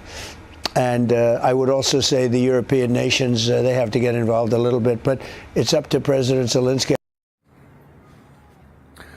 Zelensky is confirmed for a White House visit Monday. European partners have also been invited, according to various reports. The president says that is because it was determined by all that the best way to end the horrific war between Russia and Ukraine is to go directly to a peace agreement, which would end the war and not a mere ceasefire agreement, which oftentimes do not hold up. Between now and then, Zelensky is concerned that, quote, based on the political and diplomatic situation around Ukraine and knowing Russia's treachery, we anticipate that in the coming days, the Russian army may try to increase pressure and strikes against Ukrainian positions in order to create a more favorable political circumstance for talks with global actors. And despite his refusal to end the war yet, Putin says he sees progress. Our negotiations have been held in a constructive atmosphere of mutual respect. We have very thorough negotiations. And we expect on Monday, when President Trump and Zelensky and whichever other European partners are gathered at the White House, that a key part of these negotiations about a peace agreement will be security guarantees for Ukraine, which basically means trying to figure out how many Western troops, NATO troops, the European leaders can stick in Ukraine without causing Putin to continue his aggression. Hey, everyone. So this guy in the chat said if he was, I gotta go read what he said. He said, if I was even a tiny bit brown, I'd be on my best behavior. And I told him, this is 2025, bro. All that fake news, oh, because you're brown, you need to be on your best behavior. Bro, it's 2025. This is in the 70s, okay? Relax. All right? Relax. It's not going to work. Right now, it's performance, okay? If you're capable, you are going to rise to the top. And if you live by the law of the land, the rule of law, you are good in the United States. Stop using all that race baiting. It's not going to work anymore. I voted for Trump. I used to be an immigrant, but now I'm a United States citizen and I voted for Trump. Okay. So it's over. Okay. All that stuff is over. It's over. Everybody's awake now, bro. Here we go. Attorney General Pam Bondi putting sanctuary cities across the country on notice, giving them 1 week to comply with federal immigration laws or face action from the Justice Department. Former acting ICE Director Jonathan Fahey joins me now to talk about this. Thank you, sir, for your thoughts, for your thoughts on this topic. I want to get right to this. AG Bondi's effort, will this work? Will cities comply? Do they have to comply? I think by and large, yes, it will work. And yes, they have to comply. And here's why it will work. They're putting pressure on these sanctuary cities, and certainly some of them are going to fight sort of to the end. But just since the beginning of the Trump administration, there have been 761 jurisdictions have joined the 287G program, which is a program with localities cooperating with ICE. So they've already inspired so much local cooperation, which is one of the reasons we're having so much success at the border. But the consequences for these sanctuary cities are really severe, and they're going to start facing them. And when I'm talking about consequences, I'm talking about criminal investigations for things like obstruction of justice, but also for alien harboring, because it's a federal felony if you do anything to shield or harbor an illegal alien and from detection from ICE. And these sanctuary cities have been doing just that by hiding them from ICE, making it more difficult for ICE to reach them, to deport them, to detain them. So they're going to face criminal not only prosecutions, but investigations that will be substantially expensive for whatever locality, plus they may not like the ultimate result. So yes, it will be effective, and yes, it has been effective. And we're seeing the results, not only in crime rates in certain places, but also on the border. Yeah, it's very interesting because some of these cities have actually doubled down on their sanctuary policies in since the election. Jonathan, I also want to get your thoughts on the nation's capital. They've reached an agreement with the Trump administration after suing over the administration's takeover of the city police force. Turns out the police will continue to be led by their leader that they have had. What do you make of it all? I think this is actually, it's going to still be a very good thing because, the police are now, they're cooperating with ICE. They've agreed to do that. And you had, Todd Lyons on earlier talking about how important that is, having that cooperation so ICE can get the most dangerous criminals off the streets and deported. And that helps everyone in the city, not just, public safety, but also resource wise. And so going back to another guest that you had on earlier, talking about the defund the police movement, it really impacted DC significantly. They were down about 800 officers from where they want to be. So bringing these extra resources and these federal resources, not only is it going to help immediately with the law enforcement, but it's also going to be a great deterrent. So we are going to see drastic decreases in crime. And just remember, during the Biden administration, particularly in D.C., they had their 4 highest years of murder rates in over 20 years during the Biden administration, because a lot of it was not enough law enforcement resources, but also their focus was on things like political prosecutions, prosecuting Donald Trump, J6, and that took their eye off the ball from violent crime, which is most impactful for most people. So all of these things are going to be very effective, not only in the short term, but I really think long term as well. Yeah, interesting in Washington, and also interesting to see what happens in sanctuary cities across the fact is, the United States actually wants immigration. The United States needs immigration. But the United States does not need illegal immigration. You cannot come into the country illegally And then when you come into the country illegally, you want due process. How does that work? Every legal immigrant do not support illegal migration. And that's a fact. That is a fact. All right? That is an absolute fact. Every legal immigrant do not support illegal immigration. So, look, everybody calm down and see that what Trump is doing is actually for the good of the United States. Because if you can just come into the United States, what about the people out there following the due process, waiting for their turn? And they've been waiting for years. And somebody is just crossing the border illegally and then crying due process. Nah, bro. And despite many Democrats downplaying crime in D.C., my next guest knows how very real it is. Tempe Satcher's son, Bernard B.J. Hodges, was shot and killed in our nation's capital back in 2023. And she joins us now. Ma'am, thank you very much for being with us. I'm so sorry for your loss.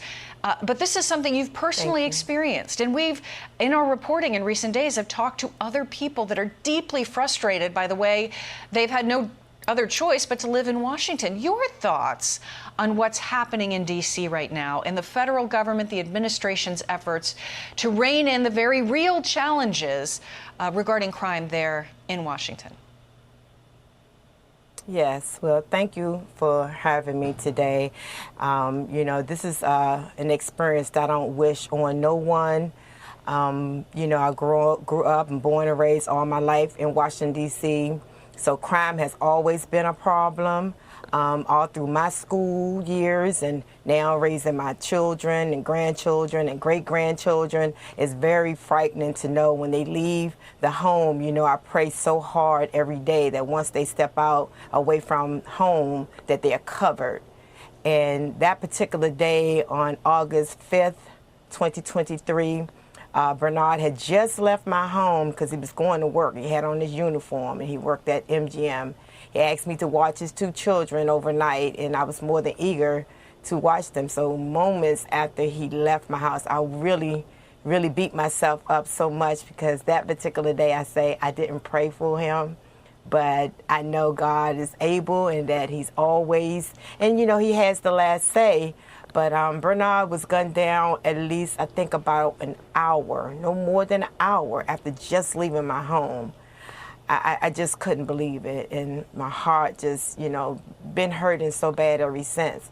So the things that I see that's going on around the city now with the National Guards and all the things that are helping out MPD, I'm right now it seems to be pretty intimidating, but when you are being approached or you don't have the knowledge of, what's going on, it could be very intimidating. But for so far, I see that it is making a change, is making a difference. So it remains to be seen how much great comes out of this situation.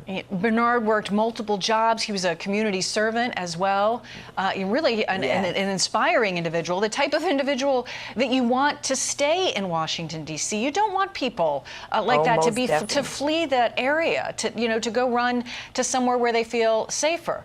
Do you feel like that you've finally been heard, and that perhaps the generations, you're talking about being a grandmother and a great-grandmother, will be able to lead better, safer lives in Washington in the years to come?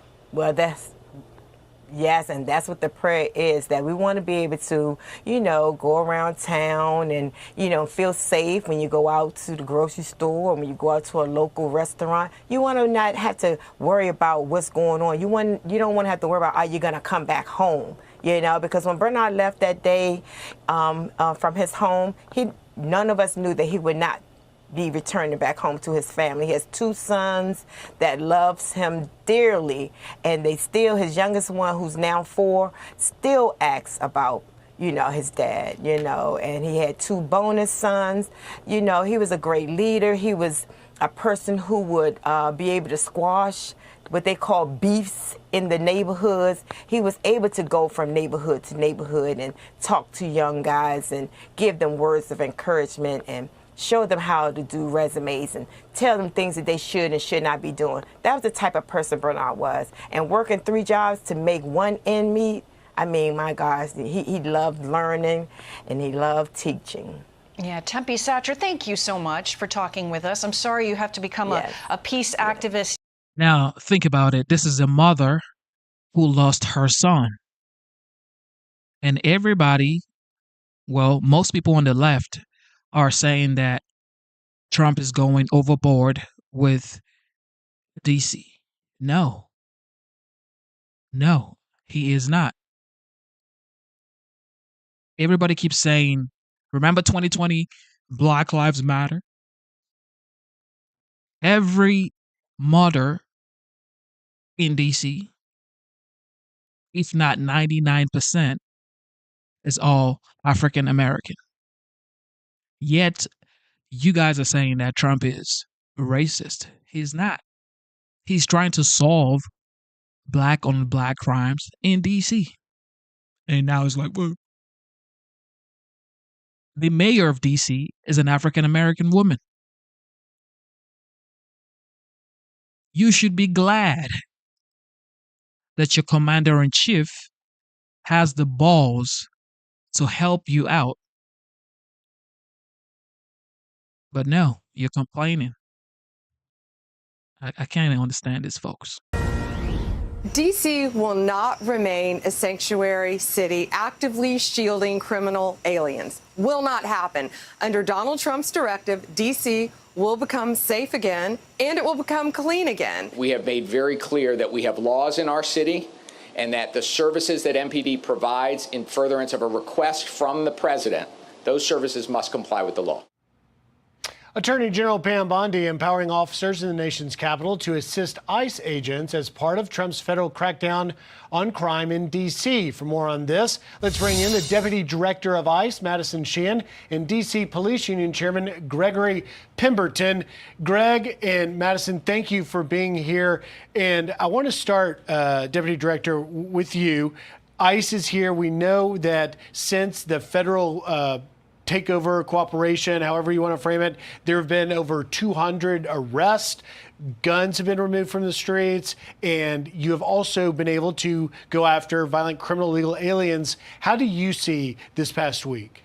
I think this past week has been a historic success. This is President Trump's all-of-government approach. We're taking every resource we have in the federal government, working beside the city of D.C. and the D.C. police to be able to effectuate change, get the worst of the worst off the street, and use all of our investigative officers as well as our ERO officers to be able to help the city of D.C. really create change and make D.C. safe again. And we're excited to be a part of that mission. And that's a good point, Madison, because a lot of people don't understand, unless you've worked there or covered it like I have for a reporter. Within ICE, you have the ERO. People hear these acronyms, they don't know. That's Enforcement and Removal Operations. They get the violent criminals and deport them. But then also within ICE's HSI, the Homeland Security Investigations, they do more sort of police work like you would see a police detective at MPD do. Absolutely. So Homeland Security Investigation is the largest investigative arm of the Department of Homeland Security. So under the direction of Secretary Noem,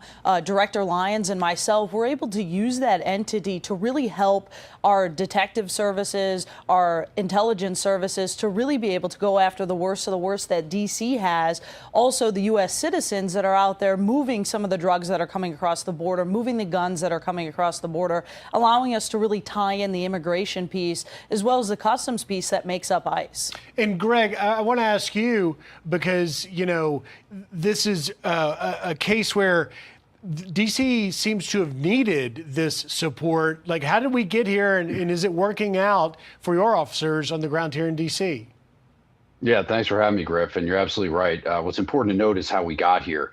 Back in 2020, the D.C. City Council passed a piece of legislation called the Comprehensive Policing and Justice Reform Act, which was a bill that was designed to hamstring police officers, to reduce the size, scope, and responsibility of police officers, and also make sure that criminals couldn't be held accountable even when they were convicted of violent crimes. Since that bill passed, we've lost hundreds of officers. As a matter of fact, we have an authorized sworn strength of 4,000 sworn police officers. As of today, we have 3,180, leaving us with more than 800 vacancies. And the fact that we need help from these federal agents or the National Guardsmen shouldn't come as a surprise to anyone. And frankly, we welcome them with open arms. Anybody that's going to help us go out on the street and put handcuffs on bad guys, get them in the criminal justice system, bring justice to victims, keep these communities safe, we welcome it. The concern that we have is that this is a temporary fix. We know that the authority is only a 30-day authority for the president, and our concern is that if these federal agents and these National Guardsmen come and go without fixing this underlying legislation, the MPD is going to be left holding the bag in the same position that we were in before they got here. So we really need to repeal this underlying legislation so that we can fix this long term. And let's talk about sanctuary cities, Madison, because it seems that really this is quite a shift for a major Democrat-run city. You've got from, New York City to Chicago and out to L.A., where Karen Bass has become the loudest of the, local leaders to double down on sanctuary cities that many have criticized as protecting criminal aliens. I want to play for you a little bit of Karen Bass's latest reaction to ICE going out and making arrests this week outside of Governor Newsom's event. Watch. And they decided they were going to come and thumb their nose in front of the governor's face. Why would you do that? That is unbelievably disrespectful. It's a provocative act. They're talking about disorder in Los Angeles, and they are the source of the disorder in Los Angeles right now. Why is this helpful to anybody at all? At this point, this doesn't have anything to do with immigration at all. Mayor, this is about causing trouble in our city. She's blaming ICE. Well, look, all of our enforcement is targeted enforcement. So if we had intelligence to be somewhere that Gavin Newsom was because of the amount of illegal aliens in that area, that has nothing to do with Gavin Newsom. It has to do with the fact that he's allowed these criminals to be set free in sanctuary cities. What we find in sanctuary cities is that oftentimes they're the one who needs ICE's help the most, because the criminals will flock to these sanctuary cities knowing nothing can be done about them, and they can continue to run free, whether it's move drugs through our community, the traffickers, the murderers, the rapists run free in these communities, and the Democrats continue to choose to protect them over the American people. And thanks to President Trump, we're able to go out and work in these sanctuary cities with a full of government approach, and really just historic success in going into sanctuary cities and effectuating change. Greg, how does the MPD view this change, and now the D.C. police officers will help cooperate with ICE? Well, it's a sticky situation because obviously the local government on the D.C. side is not a fan of enforcement of illegal immigration. And so our concern is that our members are going to be a political football in which we're ordered to do this while our elected officials and our bosses are upset with it. The fact of the matter here is if the city council and the citizens of D.C. were not interested in this sort of enforcement going on in their city, then they should have thought about that before they passed some of the worst law enforcement and public safety legislation the city has ever seen. The fact is that the crime situation is so detrimental here in the District of Columbia that it requires a federal response. And now that the feds are here, it sounds like the feds are going to change some of the rules so that they can enforce the laws they want to. In the future, the city council should be aware of the fact that the seat of the federal government is right here in the district, and they need to be very careful about how they legislate laws about public safety. We've got to leave it there, but I just have a very quick question for you, Greg, and that is, we see these stats coming from city leaders that they have 30-year record low violent crime here. But I spent this week interviewing victims of crime in D.C., and they are not feeling it. The stats are not the reality for them. Is there a crime problem in D.C. that did require and necessitate this federal response? Absolutely. Crime is completely out of control in the District of Columbia. We're glad that the federal government wants to fix it. The fact that there are people out there saying crime is down, frankly, I find it repugnant. Even if crime is down, and I think there's a lot of questions about the accuracy of those numbers, but even if it is down, we should not normalize nor find it acceptable to have 200 citizens murdered in the nation's capital every year. We should be doing everything we can to drive those numbers down to zero. And the way that we do that is by repealing the legislation that allowed it to happen back in 2020. D.C. Police Union Chairman Greg Pemberton and Deputy. I heard a wise man say one time, you only get criticized by people doing less than you are. You only get criticized by people doing less than you are. So everybody criticizing Trump right now, they definitely aren't doing as much as Trump is. And everybody criticizing me in the chat, go check their page right now. 2 subscribers. Let's bring in former U.S. Ambassador to NATO, Kurt Volker. You weren't in the room, Mr. Ambassador, but how do you assess the results of the Trump-Putin meeting in Alaska? Well, I guess I would assess it as Putin got away without doing anything. He got the red carpet treatment from President Trump. He did not agree to a ceasefire. He did not reduce any of his maximalist demands. He succeeded in changing the subject from being a ceasefire to now being a full agreement and a trilateral meeting with Zelensky. And he left without Trump even applying any additional sanctions or severe measures, such as President Trump said that he would. So I guess you call that Putin 1, Trump 0. Yeah, I was going to say, it sounds like you see the advantages all in Putin's court after what happened. Yeah, unfortunately. And remember, it was President Trump who was calling for the ceasefire. And he convinced President Zelensky to accept a ceasefire as is back in February and early March. And the Ukrainians have been ready for that for 6 months. The Russians continue to refuse a ceasefire. Now they want a full deal. And remember the details of what we just heard, which I've heard from other sources as well. What Putin is asking for is to continue to occupy all the territory that he currently occupies, and for Ukraine to withdraw from territory that Putin has been unable to conquer. And then that's for some promised ceasefire in the future.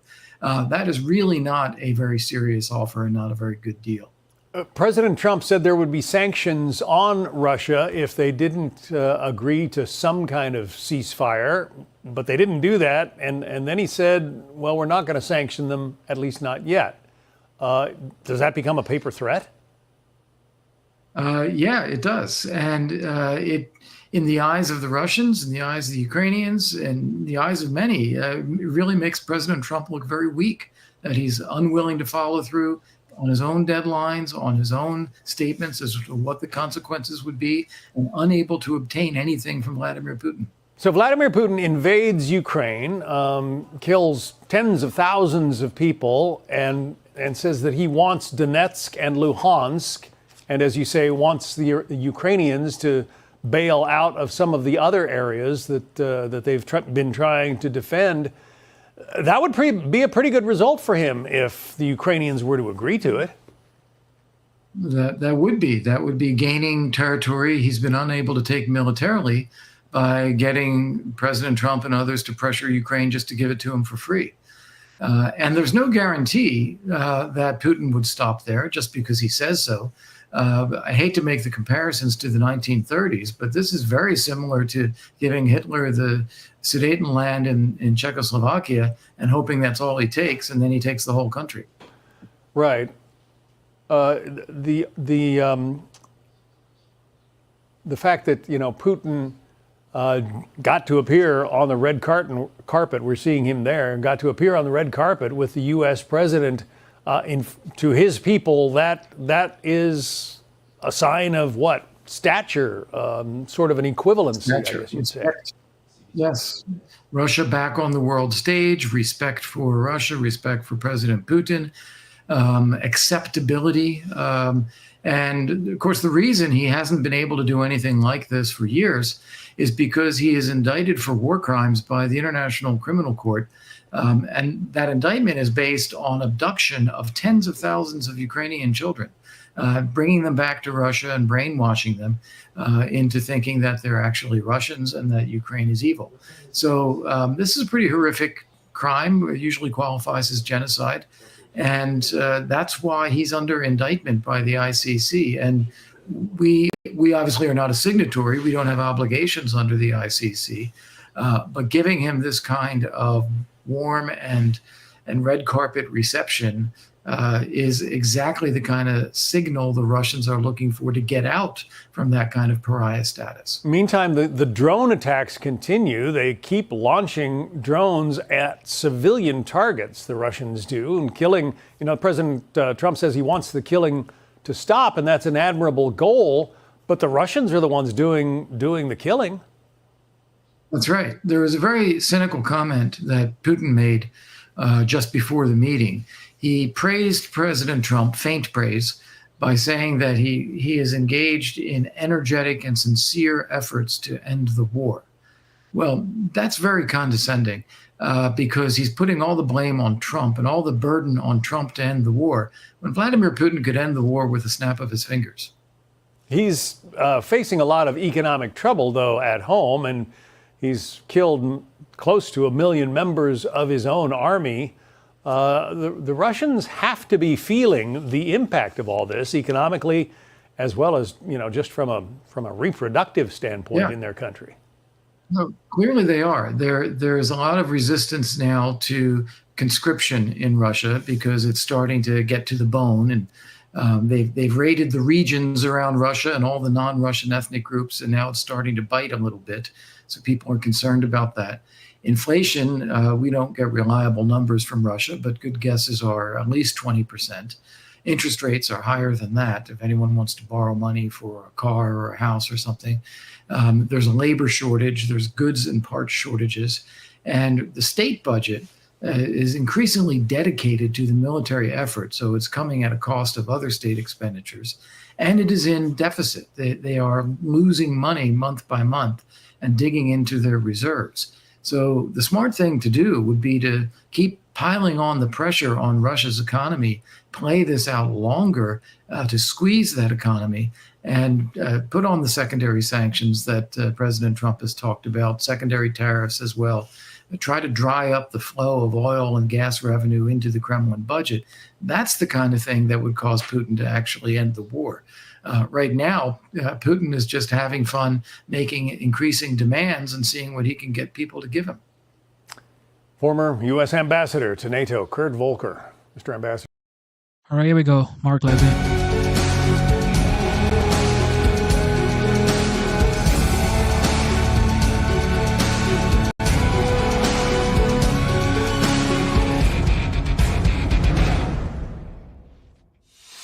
Hello, America. I'm Mark Levin, and this is Life, Liberty, and Levin Saturday. Two great guests, Victor Davis Hanson and Jonathan Turley. I can't wait for that. First of all, I've made the case in my book on power that all things come down to power.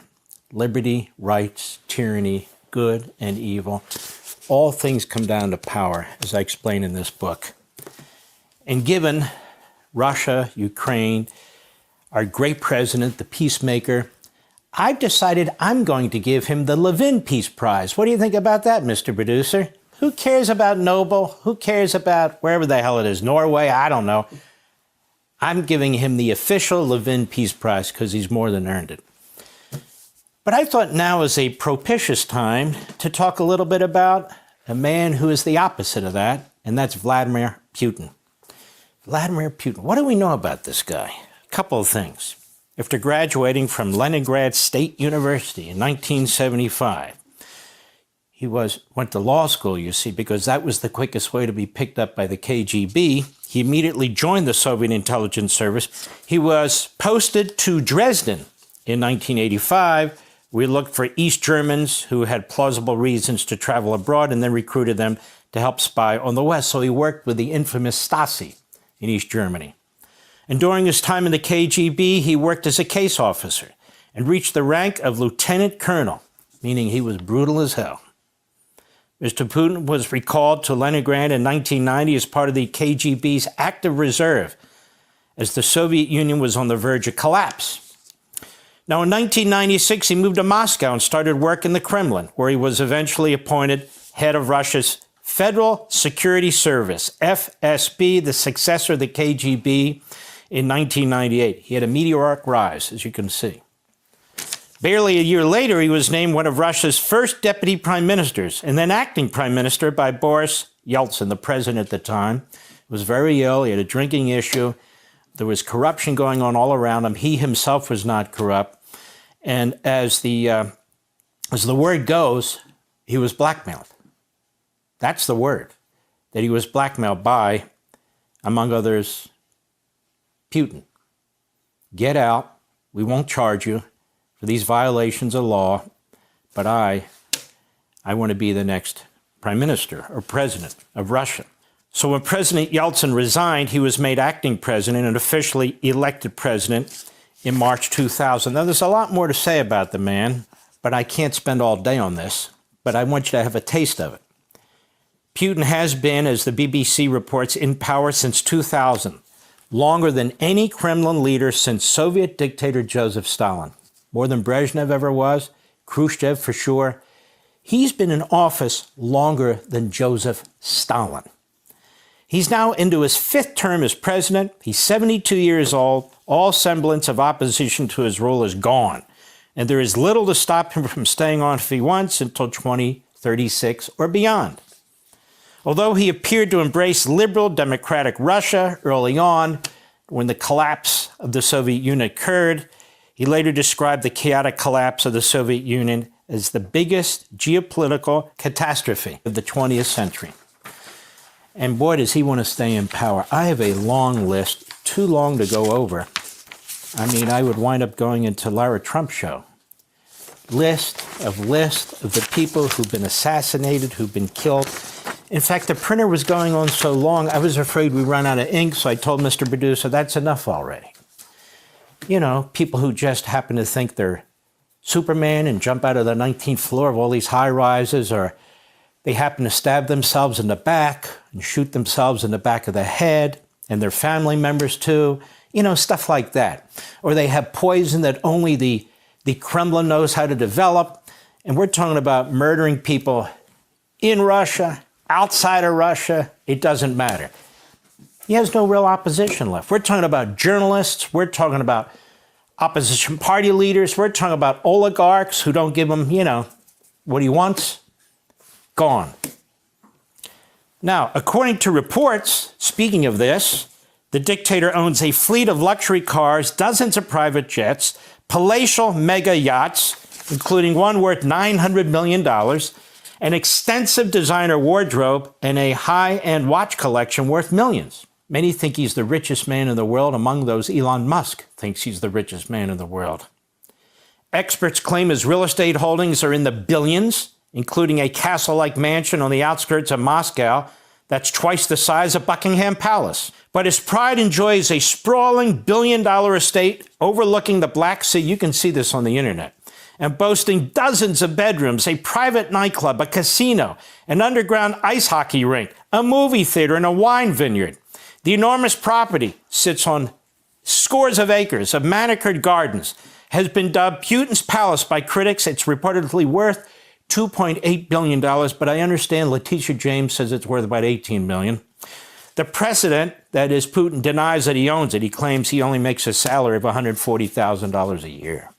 And so he is massively wealthy, massively powerful. He does not suffer any opponents of any kind. I haven't even gotten to the number of military personnel that he has, quote unquote, disappeared. And he's a warmonger. You isolationists out there who back Putin, he's the warmonger. Now, we know what Putin wants to do. Why? Because he wrote about it, or somebody else did in 2021, right here. And he wrote about it. And in 2024, when he's up for another one of those fabulous Democratic presidential elections, he gave a big speech kind of talking about the same thing, but it goes on and on. Probably had a ghostwriter like most authors do, except me. And he had this published. And in here, he basically claims all of Europe.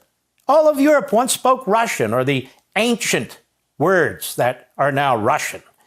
And he goes into this. So Ukraine is a problem because Ukraine stands between Russia and all these NATO countries. So he's got to take out Ukraine. And besides, there are people in Ukraine who speak Russian. Well, there's people in Newark, New Jersey who speak Russian. That shouldn't mean anything, but apparently it does to him. And so all of Europe used to speak Russian, as I said, or the ancient language of Russian, and his eyes are really set beyond Ukraine, on Poland. What is it about Poland? Hitler wanted Poland, Stalin wanted Poland, the Tsar wanted Poland, Putin wants Poland, and so that's what's going on. In this long diatribe, this 2021, he talks about Poland, Romania, Lithuania, talks about most of Europe, even goes beyond Europe. It's a really amazing thing. So he is a megalomaniac, and he really is an imperialist and a warmonger. Now, let's take a look at this whole issue with Ukraine. Let's begin here. In 1994, there was something called the Budapest Memorandum. I've talked about this a long time ago, the Budapest Memorandum. What in the world is the Budapest Memorandum? Well, as the Brookings Institute points out, and they're a liberal organization, and I'm quoting a liberal organization because they actually got it right.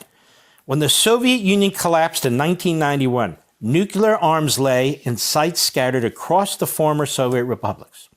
Ukraine inherited the third largest nuclear arsenal in the world, including some 1,900 strategic nuclear weapons designed to strike the United States. Nothing in the post-Soviet space commanded more attention from Bush 41 and Clinton administrations than making sure that the Soviet Union's demise did not increase the number of nuclear-armed states. Washington brokered with Kiev and Moscow the terms under which Ukraine agreed to eliminate the strategic missiles, missile silos, and bombers on its territory and transfer it all to Russia. How do you like that? If they had had the nuclear weapons and the means of delivering them, I don't think Russia would have attacked Ukraine, or I think President Trump is 100% correct. If he had been president, Russia would not have attacked Ukraine. A key element of the arrangement, many Ukrainians would say the key element, was the readiness of the United States and Russia, joined by Britain, to provide security assurances. We provided security assurances. So did Russia. So did Britain. The Budapest Memorandum committed Washington, Moscow, and London, among other things, to, quote, respect the independence and sovereignty of existing borders of Ukraine, unquote, and to, quote, refrain from the threat of use of force, unquote, against that country, Ukraine. The Kremlin has violated these commitments. I think that's fairly obvious. Using soldiers in Russian combat fatigues without identifying insignia, who Mr. Putin later admitted were Russian. Moscow seized Crimea. Russia subsequently encouraged and armed separatists in eastern Ukraine. When the Ukrainian military appeared to gain the upper hand against the separatists, regular Russia army units entered Donetsk and Luhansk to support them. There was the Orange Revolution. Now, what was that? Ukraine was long part of the Soviet Union, but became independent in 1991 with the collapse of the Soviet Union. In 2004, Viktor Yanukovych, a pro-Russian candidate, won the election for president of Ukraine, but the election was known to be fraudulent with Russian interference. This led to what was called the Orange Revolution, massive protests against this Russian puppet president. And that in turn led to another election. This time, pro-Western candidate Viktor Yushchenko won. Putin was furious. He declared this second election a farce. By the way, so the isolationists in our country. That's a farce. Why? Putin says so. Anyway, that's just the beginning of it. In 1991, Georgia became independent from the collapsing Soviet Union and allied with the West. In 2008, South Ossetia, part of Georgia, was trying to break away from Georgia. Russia sent troops into support of the rebels. A war broke out between Russia and Georgia, which, of course, Russia won. The result, South Ossetia was recognized as its own country. There was no pushback from the international community. Putin took note of that. Then we have Crimea. Putin was emboldened. Now remember, this Ukrainian president who was said to be pro-West, well, suddenly he kind of switched sides. People think he was bought off. He was poised to sign an agreement with the European Union, formalizing an alliance with Europe, not NATO, with the EU. but he got cold feet and he backed out all of a sudden. Well, the public was furious. Remember? There was a second election. They just elected this guy because he was anti-Russia and pro-West. Well, the public was angry. The guy had reversed course. So he was ousted as president and he fled to Russia. So in 2014, Putin invaded Crimea, which is Ukrainian territory, and then he annexed it. It is strategically important. It essentially sits in the Black Sea. Again, there was no effective pushback by the international community. So he's taking parts of Ukraine. He's involved in their election. He's taking now Crimea. He takes part of Georgia. And he's saying, hey, nobody's pushing back, man. I can keep moving. And then we have a full-scale invasion of Ukraine in 2022. Putin launched a massive full-scale military invasion, as you know, into Ukraine, declaring it a special military operation. He claimed Ukraine was controlled by neo-Nazis who were threatening Russia. He claimed that he was coming to the defense of the Russian population in eastern Ukraine. This time, of course, there was worldwide condemnation. Now, our president, the great president, Donald Trump, he talks frequently about the casualties there. The Center for Strategic and International Studies has done better than most in trying to figure out the number. This is unbelievable. But since January 2024, Russia has lost roughly 1,149 armored fighting vehicles, almost 3,100 infantry fighting vehicles, 300 self-propelled artillery. Even more noteworthy, Russian equipment losses have been significantly higher than Ukrainian losses, varying between a ratio of 5-to-1 and 2-to-1 in Ukraine's favor. Russian fatalities and casualties have been extraordinary. Russia will likely hit the 1 million casualty mark in the summer of 2025, and they have. Over 1 million casualties. A stunning and grisly milestone overall. A high of 250,000 Russian soldiers have died in Ukraine, with over 950,000 total Russian casualties. A sign of Putin's blatant disregard for his soldiers. To put these numbers into historical perspective, Russia has suffered roughly 5 times as many fatalities in Ukraine as in all Russian and Soviet wars combined between the end of World War II and the start of the full-scale invasion in February 2022. And again, I'm not even counting another 7 months. In addition, Russian fatalities in Ukraine in just over 3 years are 15 times larger than the Soviet Union's decade-long war in Afghanistan, 10 times larger than Russia's 13 years war in Chechnya. Ukrainian fatality rates are also high, at between 60,000 and 100,000 Ukrainian soldiers killed, far more Russians, with a total of 400,000 casualties, which include both killed and wounded. So you're talking about in the neighborhood of 1.5 million deaths and casualties between the Russians and the Ukrainians. That is astonishing. Astonishing.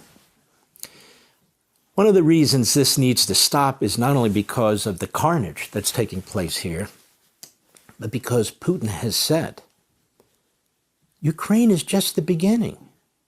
Now, it's not American neocons saying that, or warmongers, or Jews. No, it's Putin. He says it. He wrote it. He says it a lot. You know, ladies and gentlemen, sometimes we have to listen to these people like Hamas. We have to listen to them like Iran. We have to listen to them like North Korea, like Communist China, like Putin and Russia. Not because we like what they say, not because it's music to our ears, but they don't hide it. We want to destroy the West. We want to destroy the United States. We want to invade Taiwan. We want to destroy the Jews in Israel. They mean what they say. They mean what they say. And we ought to pay attention to it. Anyway, Putin is doing what he's doing. Donald Trump is dealing with it as effectively, more effectively, certainly, than any president of the United States could or any leader of the world could. That gives me a lot of solace, as a matter of fact. And don't forget this whole idea that I talk about, this power. You see Putin, you see Xi, you see Un in North Korea, you see Iran, you see Hamas, you see all of this. It is important to understand what we're talking about here in terms of power. And it's also important to understand what we're talking about in our own country with the rise of the Marxist Islamists, with the rise of the metastasizing anti-Semitism. It all comes down to power. Positive, good power, bad, negative power. And we really need to comprehend this as a free people in order to protect ourselves from negative power and push back and promote positive power. We'll be right back. Mark Levin for sure. OG. Well read, vast in these types of topics. All right, here we go.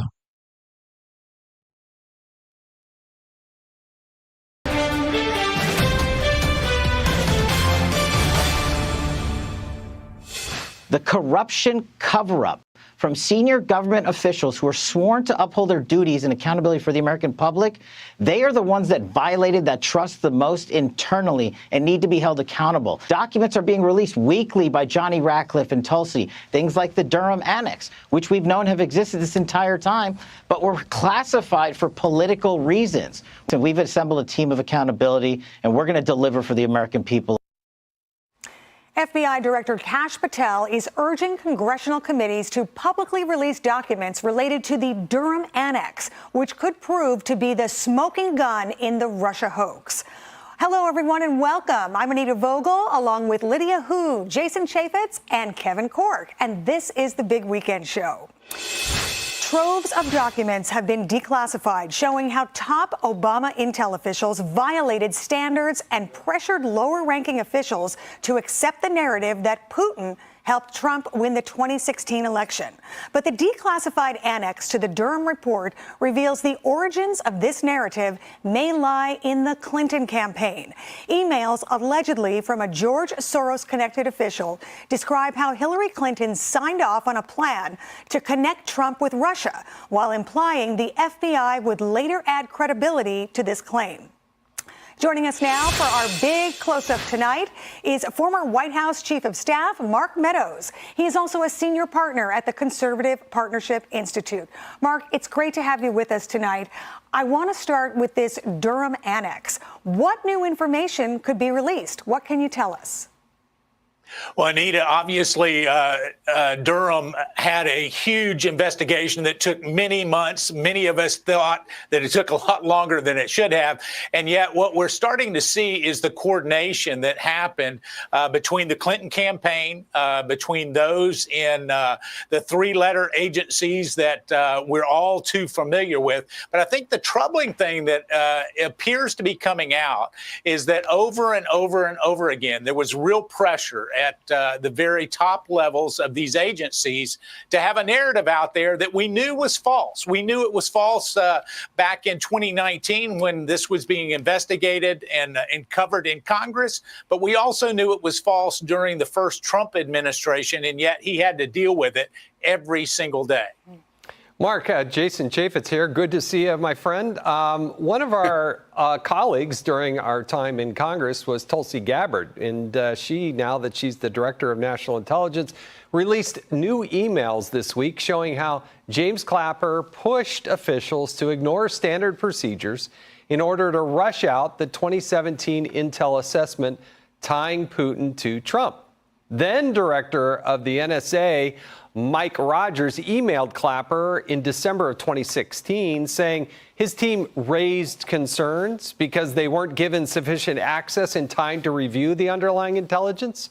Clapper replied that more time was not negotiable and that, quote, normal modalities would have been compromised. But this is how Clapper described the intelligence gathering in 2017. The intelligence community assessment conclusions were reached based on the richness of the information gathered and analyzed and were thoroughly vetted. Really? I mean, he was under oath when he said that, and yet the documents are proving otherwise. Mark Meadows, what's your question for him? Should he appear before Congress yet again? Well, I think so. And I will refer to you as Mr. Chairman because I had the honor of serving with you when you were the chairman. And you know that this doesn't pass the smell test, Jason. And quite frankly, what we're seeing released is not actually coordinating with the sworn testimony. And you pointed that out, sworn testimony before Congress. But I think the troubling thing for me, Jason, is as you started to look at all of this was the real pressure. This was not just a normal get me the best information. It was let's get it done. We've got to get it done yesterday. Why? Because they were going to be out of office. And if they were going to initiate this narrative, it had to be done right away. That's right. That's exactly right. Mark, Lydia Hu here. Nice to see you this evening. As you are probably aware, Senator Adam Schiff is embroiled in another scandal, thanks to a Democrat whistleblower this time. According to newly released FBI documents, that whistleblower, a former staffer on the House Intel Committee, says they heard then Congressman Schiff tell a group of staffers at a 2017 meeting that they would leak classified information to indict President Trump. When the whistleblower told them that this would be illegal, they responded that, quote, they would not be caught. Well, the DOJ stopped the investigation, claiming congressmen have immunity to all of their speech. Schiff denies any wrongdoing, calling it absolutely and categorically false. But Mark, my question to you is, with this new information, should there be another review of all of this, all these revelations? And could there actually this time be some accountability? Well, hopefully there will be some accountability, Lydia. But I can tell you the interesting thing here is as they start to talk about speech and debate, his actions had nothing to do with speech and debate. Listen, the only thing that's not surprising to me is the fact that there were leaks coming out of the Democrat operatives, many of them, including Chairman Schiff, I was served with. And yet I can tell you that when we were in SCIFs, oftentimes when it was during the impeachment trials for Donald Trump, where some of these topics we're talking about, we could take a break from the SCIF and go out and find the Democrat talking points of what we discussed in the SCIF already given to the legacy media, and they were asking questions about it. So does it surprise me? No. Should it be investigated further? Absolutely. And those that are guilty should be held accountable. Chief, it's Kevin. Great to have you on the program tonight, and I hope you have a wonderful weekend. I want to ask you about James Comey while we have you. He's also in a bit of hot water over these newly released FBI memos. Now, according to the documents, the former director hired his friend, a guy by the name of Daniel Richman, to discuss classified information with him and then to use him as a media liaison. Richman spoke to the media without consulting DOJ officers, and that includes, by the way, the offices of public affairs. And several times, by the way, this did happen. And he did that. And sometimes he would try to get out there and run cover, correct stories that were critical of Comey in this effort to sort of shape the press coverage. But this is what Mr. Comey told Congress in May of 2017. Listen. Director Comey, have you ever been an anonymous source in news reports about matters relating to the Trump investigation or the Clinton investigation? Never. Has any classified information relating to President Trump or his associates been declassified and shared with the media? Not to my knowledge. Oh, boy. Well, that was then. This is now. So, Chief, I'm wondering, how likely do you think it might be that a court could find that Comey did leak classified information to the press? Well, I can't really speak to that as much, Kevin, but what I can opine on is this name that you heard, that you mentioned, is not the first time that we've heard this name. In fact, I believe he was classified as a special government employee at one time. But what we also know is that wherever Director Comey went, there was a plethora of reporters that seemed to have unbelievable information and insight into what was going on in the FBI and DOJ. And so I think, if you start looking at the sources that were feeding the information to the press well beyond James Comey, I think you'll start to see really the breadcrumbs that lead back to an FBI that was politicized against Donald Trump. All right, Mark Meadows, thank you so much for joining us tonight and answering all of our questions. We really appreciate it. Have a great weekend. Great to be with you. Take care. God bless. Thank you. You too. Thanks. You know, Jason, this is now 8 years ago, and I believe you were in Congress at the time, right? And it feels like just now, after 8 years, the American public is finally getting the details of possibly what was going on. And, you know, I've heard a lot of people say, oh, you know what? We should just move on. It's in the past. We should move on. But we can't move on because if we don't find out what happened, it could happen again. Yeah, we're finding out that it's worse than ever. And thanks to Donald Trump. Donald Trump has taken the initiative to open this up. And if it weren't for Attorney General Pam Bondi, Kash Patel, and others, this would have been covered up even more. One thing I want to add to what Mark Meadows said, because he was spot on. He was exactly right.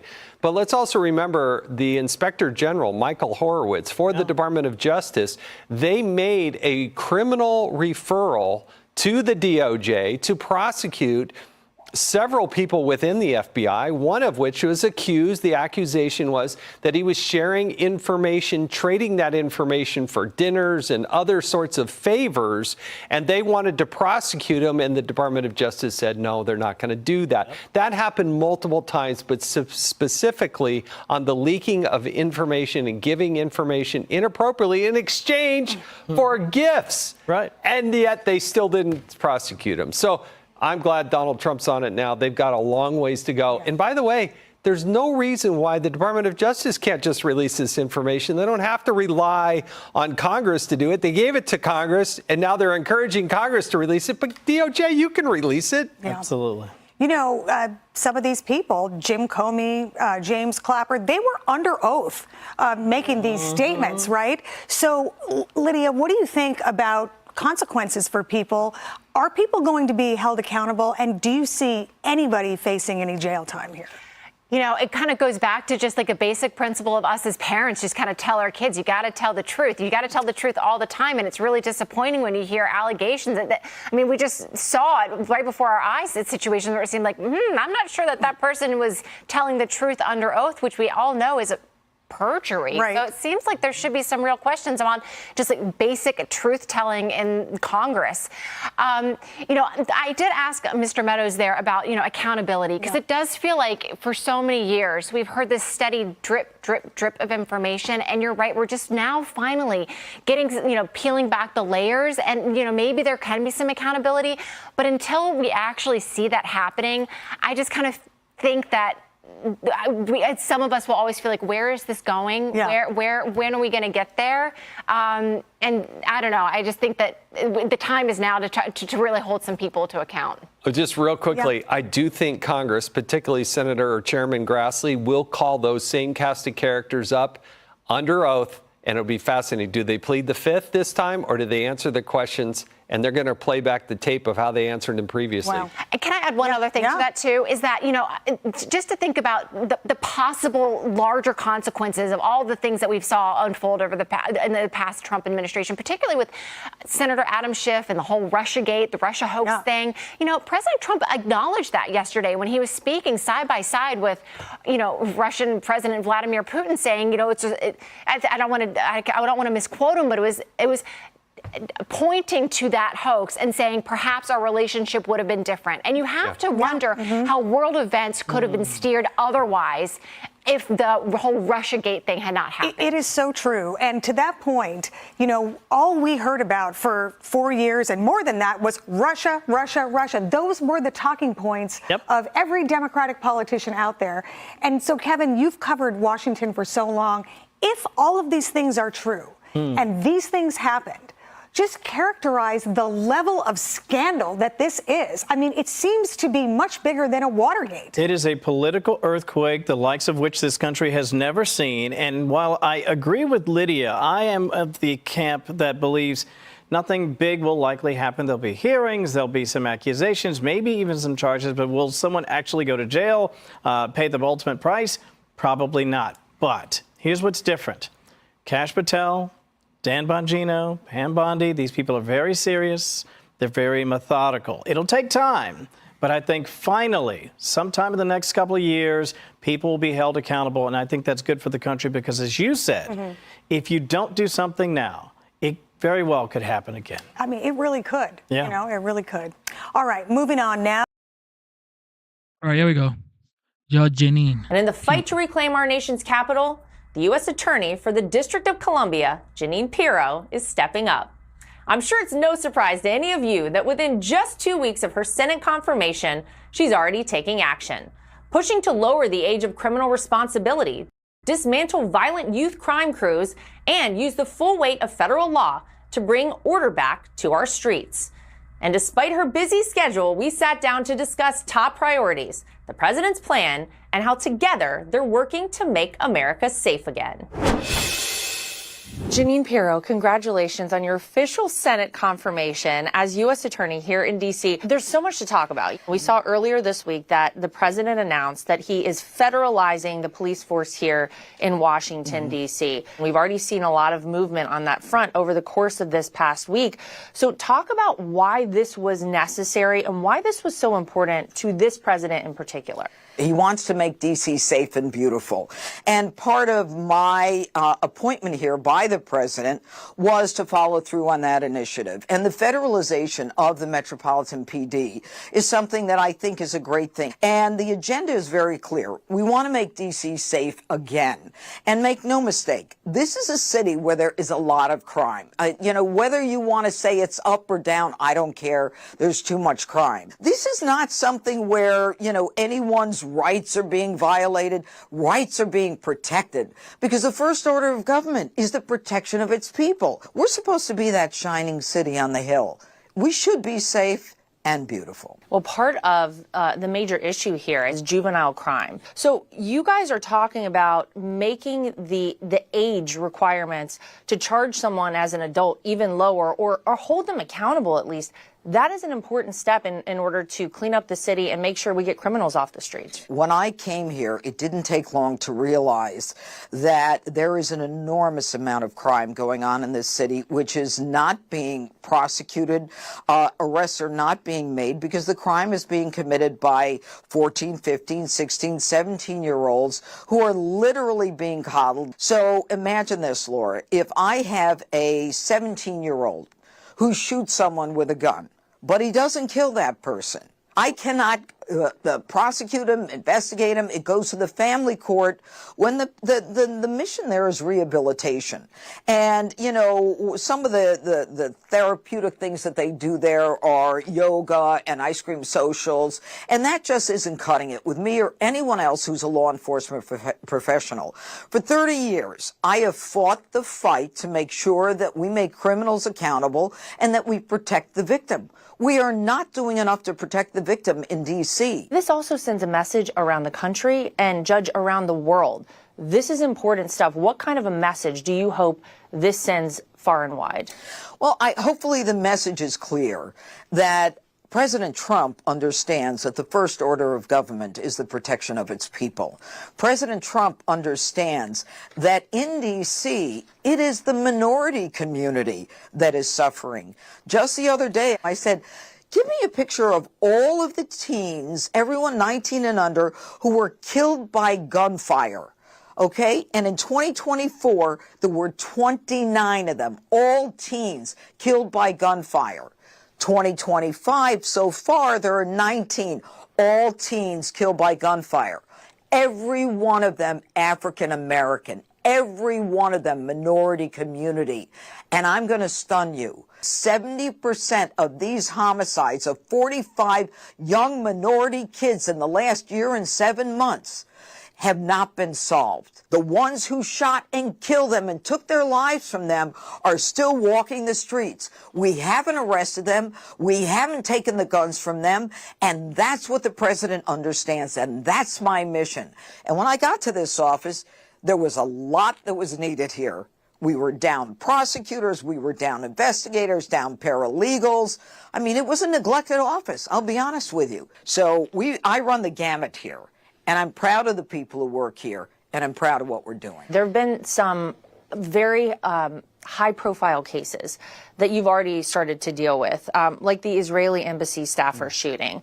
Is there any update you can provide on that or anything else that you might be working on that we don't know about right now? Well, the Israeli embassy shooting is just a sad commentary on the world that we live in. And again, lives taken before their time. I was there that night.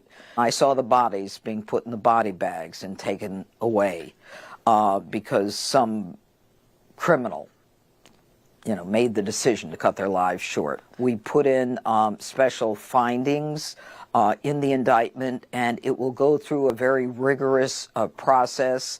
And ultimately, the Attorney General, Pam Bondi, will decide whether or not to seek death in that case. There are a lot of cases that we're doing. In this office, we do terrorism cases. And you may or may not remember, because you're younger, the Lockerbie bombing, the Pan Am Lockerbie bombing many, many years ago. That case is coming to trial in April of 2026 in this office. And we've got a lot of cases that involve the seizure of oil tankers, money that we've taken from Hamas, that was, money that was going to North Korea for their nuclear program or for their missile deployment program that we've been able to interrupt. So in addition to street crime, there's a lot of very, high-level crime that we're dealing with. It's a great office with great jurisdiction, and we will continue to do some great stuff. Judge, you are someone who we all know. You had a great career in TV, right? We all love to see you on our screens every day. Yeah. You gave up a lot to come here and do this job. So why was this job so important for you to take at this moment? This is my calling. This is who I am.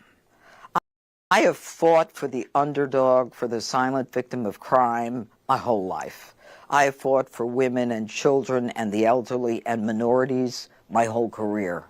My heart bleeds for those people who have been targeted by a criminal who decides to upend their lives, who takes a loved one away from families. And I've seen the ripple effect. It's like you toss a stone in a pond and then there's a little ripple, but then it goes wider and wider and wider. And the impact on the community is great. Look, I had a great job at Fox, but I'm back to my roots. This is who I am. This is the fight. This is the passion. And, at my age, and, some people would, consider retiring. This is the challenge that I need. But more importantly, when I look back on my life, this is what's going to matter. Well, you have someone working here in D.C. with you, President Donald Trump, who you have known, Judge, for decades. Yeah. But I don't think you've ever been able to work in the capacity you are now with the president. So tell me about what that's like. I got to tell you something. I spoke to him, I think it was yesterday at 7 in the morning. And he's nonstop. And he just motivates all of us. He was like, we need to do this, and this. And I said, yes, Mr. President. Yes, Mr. President. I love working for him. I'm proud of him. I believe in him. He will make a difference. He believes in the American dream. He believes in safety and security for Americans. He believes in us. And we believe in him. Well, before we let you go, I would love to know, when your time here ends, having done so much in your life, when you leave this office, what kind of legacy do you hope to leave? I don't think about me and my legacy, but I guess it's always been the same. It's always been about fighting for a level playing field for people who can't speak for themselves. I mean, the pain that people go through for no reason. They didn't ask for it. They didn't do anything. I want to be the person who speaks for them. I want to be the person that makes a difference for them. I always have. I don't know why, but it's who I am. Well, you're doing it, and we're grateful for you, and thank you for spending time with us. President Trump meets with Ukraine's Volodymyr Zelensky at the White House, with the world waiting on edge to see if Ukraine accepts Russia's proposal for peace. President Vladimir Putin wants full control of 2 regions in eastern Ukraine. In exchange, Putin says he'll freeze the front line elsewhere, as long as the U.S. recognizes the land captured by Moscow. President Trump briefed Zelensky on Russia's offer while speaking on the phone on the way back from his summit with Putin in Alaska. Reports show it was a difficult call, as Zelensky has previously rejected giving up the territory, but the commander-in-chief making it clear that a peace deal needs to be made over a ceasefire. And Zelensky seemingly agrees, posting in part, the positions are clear. A real peace must be achieved, one that will be lasting, not just another pause between Russian invasions. Tomorrow marks his return to the White House since his testy Oval exchange with Trump and Vice President Vance in February. So we've got a map up on the wall, and it's pretty interesting. If you look at the contested region, is that part that is in red and blue, and that's the area that Zelensky does not, his original approach is he does not want to give up that territory. It's very important territory. It's where you have huge coal reserves, you have an industrial base, but you also have that's what is often called the breadbasket of that part of the world. In dark red, though, is the area that Putin seized in 2014 when Joe Biden was vice president and Barack Obama was president. That has the strategic importance of reaching to the Black Sea, where Sevastopol is, which is where the Russian Navy is based out of. And so if you're going to look at this from the perspective of Vladimir Putin and what his strategic aims are, his aims are to improve his ability to reach Crimea. At present, the only way he can get to his naval base is going across that little peninsula there at the bottom, and he wants a direct land access to that. But he doesn't need all of those two regions in order to get that. No, but if you look right there at the top of the Sea of Azov, which is that sea that's above the Black Sea, he can't get to the area in red, of course, is still contested internationally, but for all intents and purposes, he has occupied it for over 10 years. So you can't really access it by land. You have to go across a bridge that goes across that little peninsula there at the bottom, and that's what. And right or wrong, Putin invaded, shouldn't have invaded, terrible guy, all that kind of stuff. Right or wrong, that's what he's looking at. So here's what else he wants. He wants Ukraine to cede, as you mentioned, control of the Donetsk and how do I say that again? Yeah, Donetsk. And then he wants to freeze front lines in Kherson and Zaporizhia. The U.S. he wants the U.S. to recognize Russia's sovereignty over all captured lands. Which would include that land going back to 2014. Correct. Crimea. Crimea. Yeah, Correct. Exactly.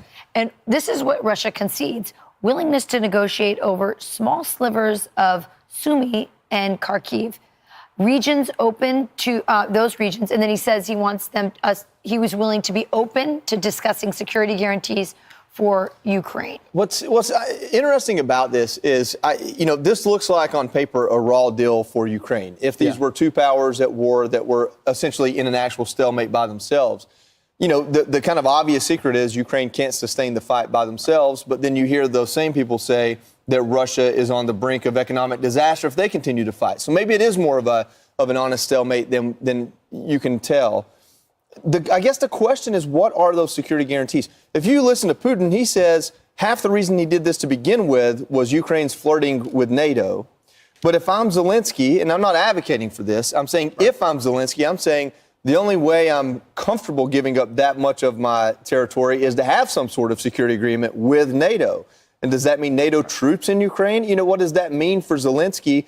Obviously, Putin's not going to be happy about that. So it seems like Zelensky's linchpin, which makes sense, is what can you do? What are my security guarantees? How can I make sure Russia doesn't do this again? Right. And my understanding from reading this, and you guys can tell me if I'm wrong, was Russia saying, or Putin saying, you can have security guarantees, but it didn't say NATO. So there's some sort of other security guarantee I don't understand that. But although there was some reporting in the New York Post last night suggesting that maybe Putin would be open to certain troops in that area, I guess in the farther northern area of the contested region, which and we have no idea. Putin did not say that publicly. But if that were true, as you point out, that would be like a pretty significant deal for him to accept something like that. Well, what we do know is that President Trump told Sean Hannity that this is all up to Zelensky. Listen. There are millions of people killed. I mean, it's the worst thing since I see everyone saying worst since World War II by far. There's nothing even close. But we had a very good meeting today, and I think a lot of points were negotiated on behalf of Ukraine and on behalf of the whole NATO situation, where we're dealing very well with a lot of foreign countries that are great, European countries. Look, as far as I'm concerned, there's no deal until there's a deal. But we did make a lot of progress. We were together almost 3 hours, and it was very extensive. And we agreed on a lot of points. I mean, a lot of points were agreed on. But there's not that much. There's, one or two pretty significant items, but I think they can be reached. Now it's really up to President Zelensky to get it done. And it is true, and then you listen to people like Chuck Schumer, who are already poo-pooing all of this, saying that this is an unworkable deal and this will never happen. There are people who, you have to deal, like you said, Joey, is this a raw deal for Ukraine? Of course it's a raw deal for Ukraine. But at the end of the day, getting invaded was a raw deal for Ukraine. Yeah. I mean, it is a war. Yeah. No, and it sucks. It's I think terrible. the one thing that both Zelensky and Putin would like is a deal that doesn't have them just amassing arms on that border for the future, because that's just such an expensive thing to have to do for either country. Yeah. And that maybe is the biggest role President Trump can play, is if we create this border, here's how we keep peace. And I think, by the way, part of it is just where Ukraine is on the map. I mean, it's their fate, right? They're between this giant power and Europe, and It's there's not sort of much this different than in between. Afghanistan, really. And that's just its fate. But, a lot of people. And again, again, I'm not, defending anybody here, but, for many years since the fall of the Soviet Union, Russia has rented Sevastopol in the Black Sea from Ukraine, and had access. Obviously, he took Crimea in 2014, at least physically he did. And if you're going to think about it from Putin's perspective, if you suddenly have NATO marching eastward, and then you have people talking about including Ukraine in NATO. You can kind of see why he might be like, what, actually, if I want to get to my naval base, other than having to take a United flight around the world to get there, then it's gonna be sort of a problem for me. And so that doesn't make him a better person, but it is it's reality. I'm Steve Doocy. I'm Brian Kilmeade. And I'm Ainsley Earhart. All right. This now is the assistant to the president and U.S. Special Envoy for Peace Missions, Steve Witkoff, who was in the room for Friday's summit. Welcome back to Fox News Sunday. Thank you, Shannon. Good morning. Okay, so let's start here. There are reports that the president supports a Putin proposal which would essentially give over Donbass, that entire region or most of it, to the Russians. It's a place that 6.5 million Ukrainians were living prior to the start of this war. So why do something that would seem like a reward to somebody who has attacked a sovereign country? We were in the room, Shannon, as a mediator. And the president, as a mediator, was looking for ways to solve the crisis. He understands that it is for the Ukrainians to decide how they might land swap, how they might make a deal with the Russians on different territories there. But that's why Zelensky and the Europeans are coming to the White House on Monday to make those decisions themselves. But are reports accurate or inaccurate that the president does support that ask from Putin? I think the president supports a peace deal, Shannon, and he got through almost all of it in Alaska. I mean, I was personally surprised at the amount of wins that we had that day. It was right down the line. We agreed on much more robust security guarantees. The Russians agreed on enshrining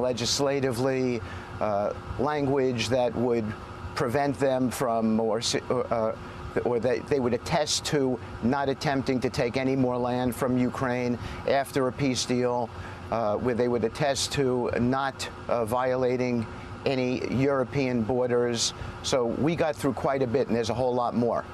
But it's understandable that President Zelensky would be very cautious about those, promises potentially from the Putin administration. I mean, he says giving up those particular regions would provide Russia a perfect staging ground for future attacks. So how do you factor that concern, a very real concern, into these conversations?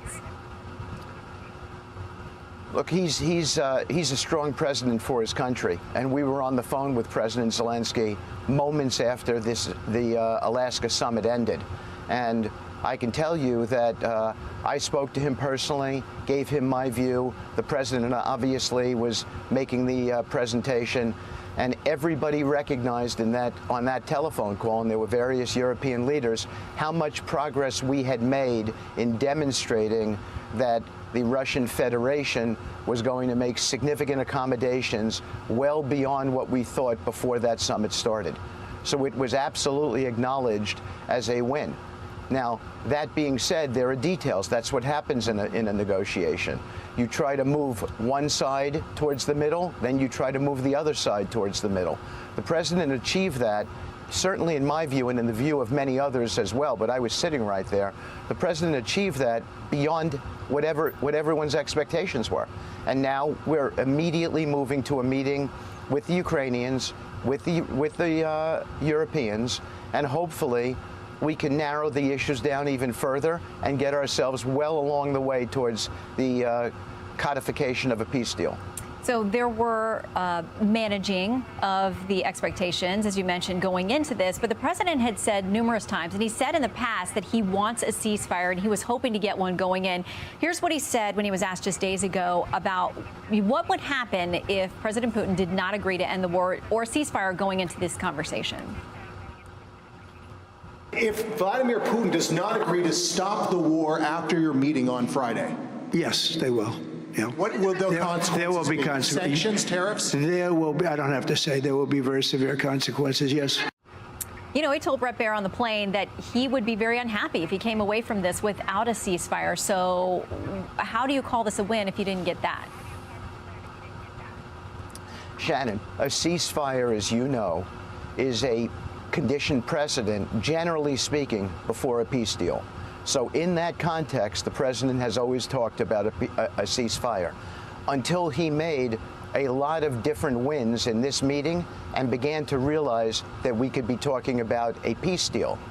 The ultimate deal here is a peace deal. And we were talking about much more robust security guarantees than anyone ever imagined before. We were talking about EU admission. There was all kinds of subject matter discussed here that began to lead the president to the assumption that we could finish this thing with a peace deal and really end the killing almost immediately. And that's what we went for. That's what real deal makers do, and that's what he did. And it was really an amazing feat for me to watch happen. So let's talk about the optics of this, because of course the president's critics were unhappy, but some of his supporters too, worried about what signal or message this sent. The red carpet, the hugging, the looking very collegial at this meeting. The Wall Street Journal editorial board says this: the Russian achieved one of his major goals from the summit, which is the start of his rehabilitation as a world leader. The summit ended his isolation from the West, and he gave up nothing for it. He also appears to have gained more time to continue bombing Ukrainian cities and slowly taking more territory. Why give him that optics win? Look, I think from our standpoint, and I would imagine the president would say this, but you're asking me the question. From our standpoint, we're concerned with outperforming where we thought we were going to perform, and we did. We moved the Russians significantly past where we thought they were going to end up. Now, I had 6 separate sessions with President Putin before this, and I thought that we had some measure of success, but this was epic, what we achieved. That's just a flat-out fact.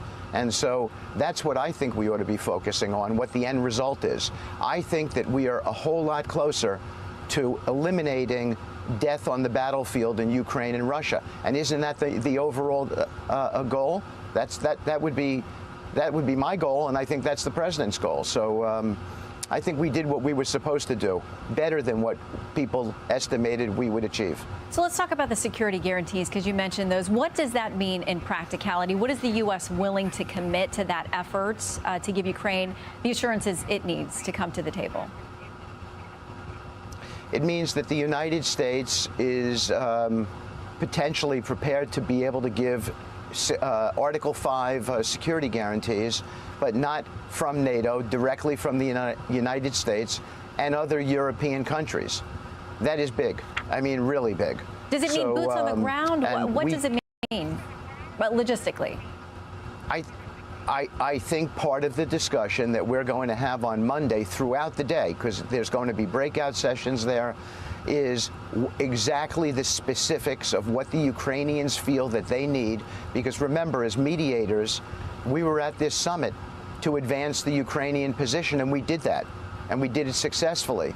Now it's for us to drill down on the granular details of exactly what the Ukrainians need to give them a sense of security in the future, and by the way, what the Europeans need as well. And we were fully committed to be there for that purpose. All right, Special Envoy Steve Witkoff, we appreciate your time. Thank you so much. Guys have been working so hard to end the war between Ukraine and Russia. I know people are going to say, well, he said day one. It's not easy to end a war between two countries, especially a country like Russia. Russia has the biggest, largest landmass on Earth. Okay, it's not Russia is in like some sort of, third world country. It's the United States, Russia, China. Okay, these are the big dogs. Okay, big dogs. So you have to thread carefully. But so far he's been doing well. I mean, can you think about the fact that Vladimir Putin came into the United States just a couple of days ago? This could have happened during Joe Biden's term, but he said he doesn't want to talk to a tyrant, a killer, and all that stuff. He would have probably saved millions or hundreds of thousands of lives. And this war wouldn't have dragged for going on 4 years now. So give Trump some credit, man. Joining me now is the U.S. Secretary of State, Marco Rubio, who was also on the trip to Alaska with President Trump and who will be there tomorrow with President Trump and Zelensky at the White House. Mr. Secretary, thanks so much for joining us this morning. Thank you. Thanks for having me. Why did President Trump's meeting with Putin end with no ceasefire? And what does Putin want? Yeah, well, a couple things. First of all, if you recall, there's no way you can have a meeting like that. And we never said there was going to be a deal coming out of the meeting because the Ukrainians are not there. This is a war between two countries. It's not America. It's Ukraine and Russia. We met with the Russian side. We've spoken repeatedly with the Ukrainian side. We'll see them again tomorrow in person, along with our allies in Europe. So I do think some progress was made in that talk. In terms of narrowing down the issues set, and now these are hard issues that remain.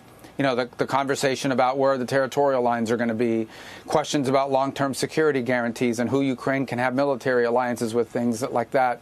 These are difficult things, but I do believe we made progress in narrowing down the issue set, but there's a lot of work that remains. There's a reason why this war has been going on for 3.5 years. It's a war that never would have happened had President Trump been president, but he inherited it, and now he's trying to do everything he can to bring about peace. He's made peace a priority of his administration, as you've seen with all the peace deals we've been able to achieve throughout the world.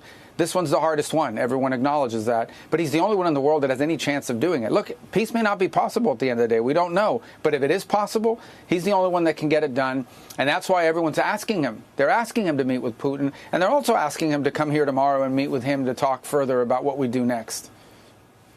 A European diplomat has confirmed to Fox that President Trump supports Putin's proposal for Russia to take full control of Luhansk and Donetsk, all of Donbass. Do you support this move? No, first of all, I don't know who told you that, but they don't know what they're talking about. I mean, the president has said that in terms of territories and stuff, these are things that Zelensky's going to have to decide on. These are things that the Ukrainian side is going to have to agree to. That's all the president is trying to do here is narrow down the open issues, narrow them down, and then see if we can play some role in bringing that closer together so we can stop and end this war once and for all. Look, this war is only going to get worse. It's not going to get better. You've seen that in the escalation and the attacks. Russia's economy is now 100% full-time war footing. They are producing munitions. The Ukrainians are as well. Both sides are hitting each other very, very hard. And the war is only going to get worse. It's not going to get better. So he's trying to do everything he can to bring it to an end. But people that are out there talking what they don't know with all these stupid leaks and things of that nature, they all want to just sound important. They don't know what they're talking about. The president's been very clear. In terms of like what Zelensky's going to agree to, that's up to them to decide. They're going to have to decide what they're willing to give and ultimately what they're going to get, what they're going to demand as well. Both sides are going to, but here's what I can tell you for certain. You can't have a peace deal between two warring factions unless both sides agree to give up something and both sides agree that the other side gets something. Right? Otherwise, if one side gets everything they want, that's not a peace deal. It's called surrender. And I don't think this is a war that's going to end anytime soon on the basis of surrender. So this is tough stuff. I mean, it's difficult to bring these two sides together. We made some progress, we believe, and now we'll have to follow up on that progress. And ultimately, where this should lead is to a meeting between the three leaders, between Zelensky, Putin, and President Trump, where we could finalize it. But we got to get this thing closer before we get to that point. What does Europe want, Secretary? Well, look, I think the role that Europe can play ultimately in the long term is on security guarantees that Ukraine has been talking about. They should play a key element in that regard. And I also think that Europeans are very helpful being in the room sometimes and sort of giving ideas about, what accommodations can be made and what flexibility the Ukrainian side could have. So that's the role that they've played up to this point. The president invited them to come here. He told President Zelensky to come on Monday and bring European leaders that he chose to bring with him. So there's a handful of heads of state that will be here as well tomorrow at the invitation of the president to see if we can make some progress on some of these points. The president spoke to many of these leaders on the airplane. I think it was 2 o'clock in the morning our time. It was probably 8 o'clock or 9 o'clock in the morning their time on our way back from Alaska. And and then yesterday I had a call with all the national security advisors of the different countries. So we've got a work agenda ahead of us over the next few days, and we've been talking about these things now for a while as well. So because we also talked to them before, we had multiple meetings and conversations with them leading up to the events in Alaska. So they can play a very constructive role here. But ultimately, only President Trump, if a peace deal is possible, he's the only one that can bring it about. Is Europe still buying Russian oil? Well, if you look at the oil that's going to China and being refined, a lot of that is then being sold back into Europe. Europe's also buying natural gas still. Now, there are countries trying to wean themselves off of it. But there's more Europe can do with regards to their own sanctions. If they always talk about sanctions, and they've got a sanctions package coming out as well. But an additional sanctions package supposedly coming out soon. So, but for us, I think the most important role that Europe can play here is to have a constructive role in building up those security guarantees that will allow Ukraine the potential flexibility to make a deal on the rest of the issues that are at stake. Well, I mean, wouldn't that be a major lever to pull, to put sanctions on Europe or punish Europe for continuing to buy oil and gas from Russia? Is that something on the table? Well, I don't know about on Europe directly, obviously, but certainly there are implications to secondary sanctions. If you put secondary sanctions on a country, let's say you were to go after the oil sales of Russian oil to China. Well, China just refines that oil. That oil is then sold into the global marketplace, and anyone who's buying that oil would be paying more for it, or if it doesn't exist, would have to find an alternative source for it. So we have heard, when you talk about the Senate bill that was being proposed where there's 100% tariffs on China and India, we did hear from a number of European countries, not in press releases, but we heard from them some concern about what that could mean. But look, I don't want to get into a tit for tat with the Europeans on this. I think they can play a very constructive role here in helping us get to that point. But and the president has kept them in the loop. The first call the president made as soon as the meeting with Putin was over was to the Secretary General of NATO, Mark Rutte, who will be there tomorrow as well. We've been in touch with them over and over again with regards to this process.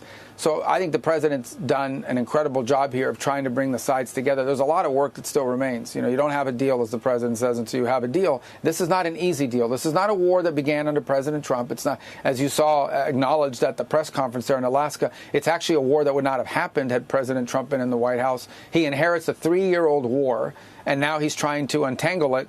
And because if this falls apart, this thing's going to get far worse and go on much longer. You know, thousands and thousands of more people are going to die and be injured as a result of this. Can you give us any clarity on a timeline in terms of the U.S.'s thinking? I mean, obviously, there's no ceasefire in place right now. What are the repercussions? Are we just going to watch the murders continue? No, look, at some point, a decision has to be made if a peace deal is possible or not. If at some point it becomes clear that both sides are so far apart and so dug in that we're just not near a peace deal, then the president will have a decision to make about how much more time do we invest in it and what actions does he take then. But I want everyone to understand, if this morning the president woke up and said, I'm putting these terrible, strong sanctions on Russia, that's fine. It may make people feel good for a couple hours. But here's what you're basically saying. You're saying talks are over. For the foreseeable future, for the next year or year and a half, there's no more talks because there's no one else in the world that can talk to him. Okay, Putin's not going to meet with Macron. He's not going to meet with the UK. With all due respect to these leaders, none of these leaders are going to be able to bring him to the table and talk to them. There's only one leader in the world that has any chance of bringing these two sides together. If there is a chance, there's only one leader in the world that can do it, and that's President Trump. And you forfeit that role the minute you put additional sanctions on him. We may get to that point, unfortunately, but if we do, it means that peace talks are no longer possible, and that would be very unfortunate because the real world. This is why I respect Marco Rubio. He's absolutely smart, articulate, a very good communicator. I mean, what he just said right now is facts. All right, everybody's saying, well, slap some sanctions on Russia. All right. Then he goes all the way into Ukraine. It's not going to stop. You can't bully someone like Putin, and that's just the facts. Look, you cannot. Okay? You cannot bully someone like Putin. It's just going to be bad for Ukraine. So the best way is come to the table like adults, have conversations, and Zelensky, all right, the president of Ukraine, has to be there, and he has to say what he wants because he should not be with NATO in the first place. Okay? But, I mean, nobody wants to say that. Everybody's just saying Vladimir Putin is the devil. Ramifications are that while we're here calling each other names and doing TV interviews about this stuff and all of that in American politics, there are people who today will be injured and killed in the battlefield and in cities, in Ukraine, on the front lines, and even in Russia. Even as we speak, people that have nothing to do with this war are suffering as a result of it. And I think we are very fortunate and blessed and should be thankful to have a president that has made peace and the achievement of peace a priority of his administration. We've seen it in Cambodia and Thailand. We've seen it in India, Pakistan. We've seen it in Rwanda and the DRC. And we're going to continue to pursue any opportunities we can find to bring about peace in the world. Understood. What are you expecting to present to Zelensky tomorrow? Well, I think tomorrow's conversations, a lot of it will be centered around what are the kinds of security guarantees that Ukraine is looking for. Because what Ukraine is looking for here is the war ends. How do we make sure this doesn't happen again? How do we make sure that in 2 or 3 years, the Russians don't come back at us? So they want guarantees built up so that they can protect themselves or prevent such a war from occurring in the future. So the details of what that would look like is something that hopefully we'll spend a lot of time discussing tomorrow. We had a long conversation about it yesterday with the national security advisors of multiple European countries. Some work has already gone into it, but now we're at a stage where we need to build some details on it and then ultimately, obviously present that to the Russian side who and get them to accept it. But first we have to have our ducks in order. What kind of security guarantees is the U.S. willing to make? Well, that'll be part of the conversation tomorrow. At the end of the day, the truth of the matter is that any security guarantee that, the Europeans, there's a lot they can do and a lot they can offer. And it would be a huge concession. It would be a very big move by the president if he were to offer a U.S. commitment to a security guarantee. That'll be his decision to make. And I want people to understand that. That tells you how bad, if he does it, it tells you how badly he wants peace, how much he values peace, that he would be willing to make a concession like that. But ultimately, that'll be a decision for the president to make. That's what we'll talk about tomorrow. I'm sure we'll spend 6-7 hours talking about these things, maybe more, and try to get to a point where we have something more concrete. We've done a lot of work on it already, but some more work is required before we can say that we have a plan on security guarantees that unifies us.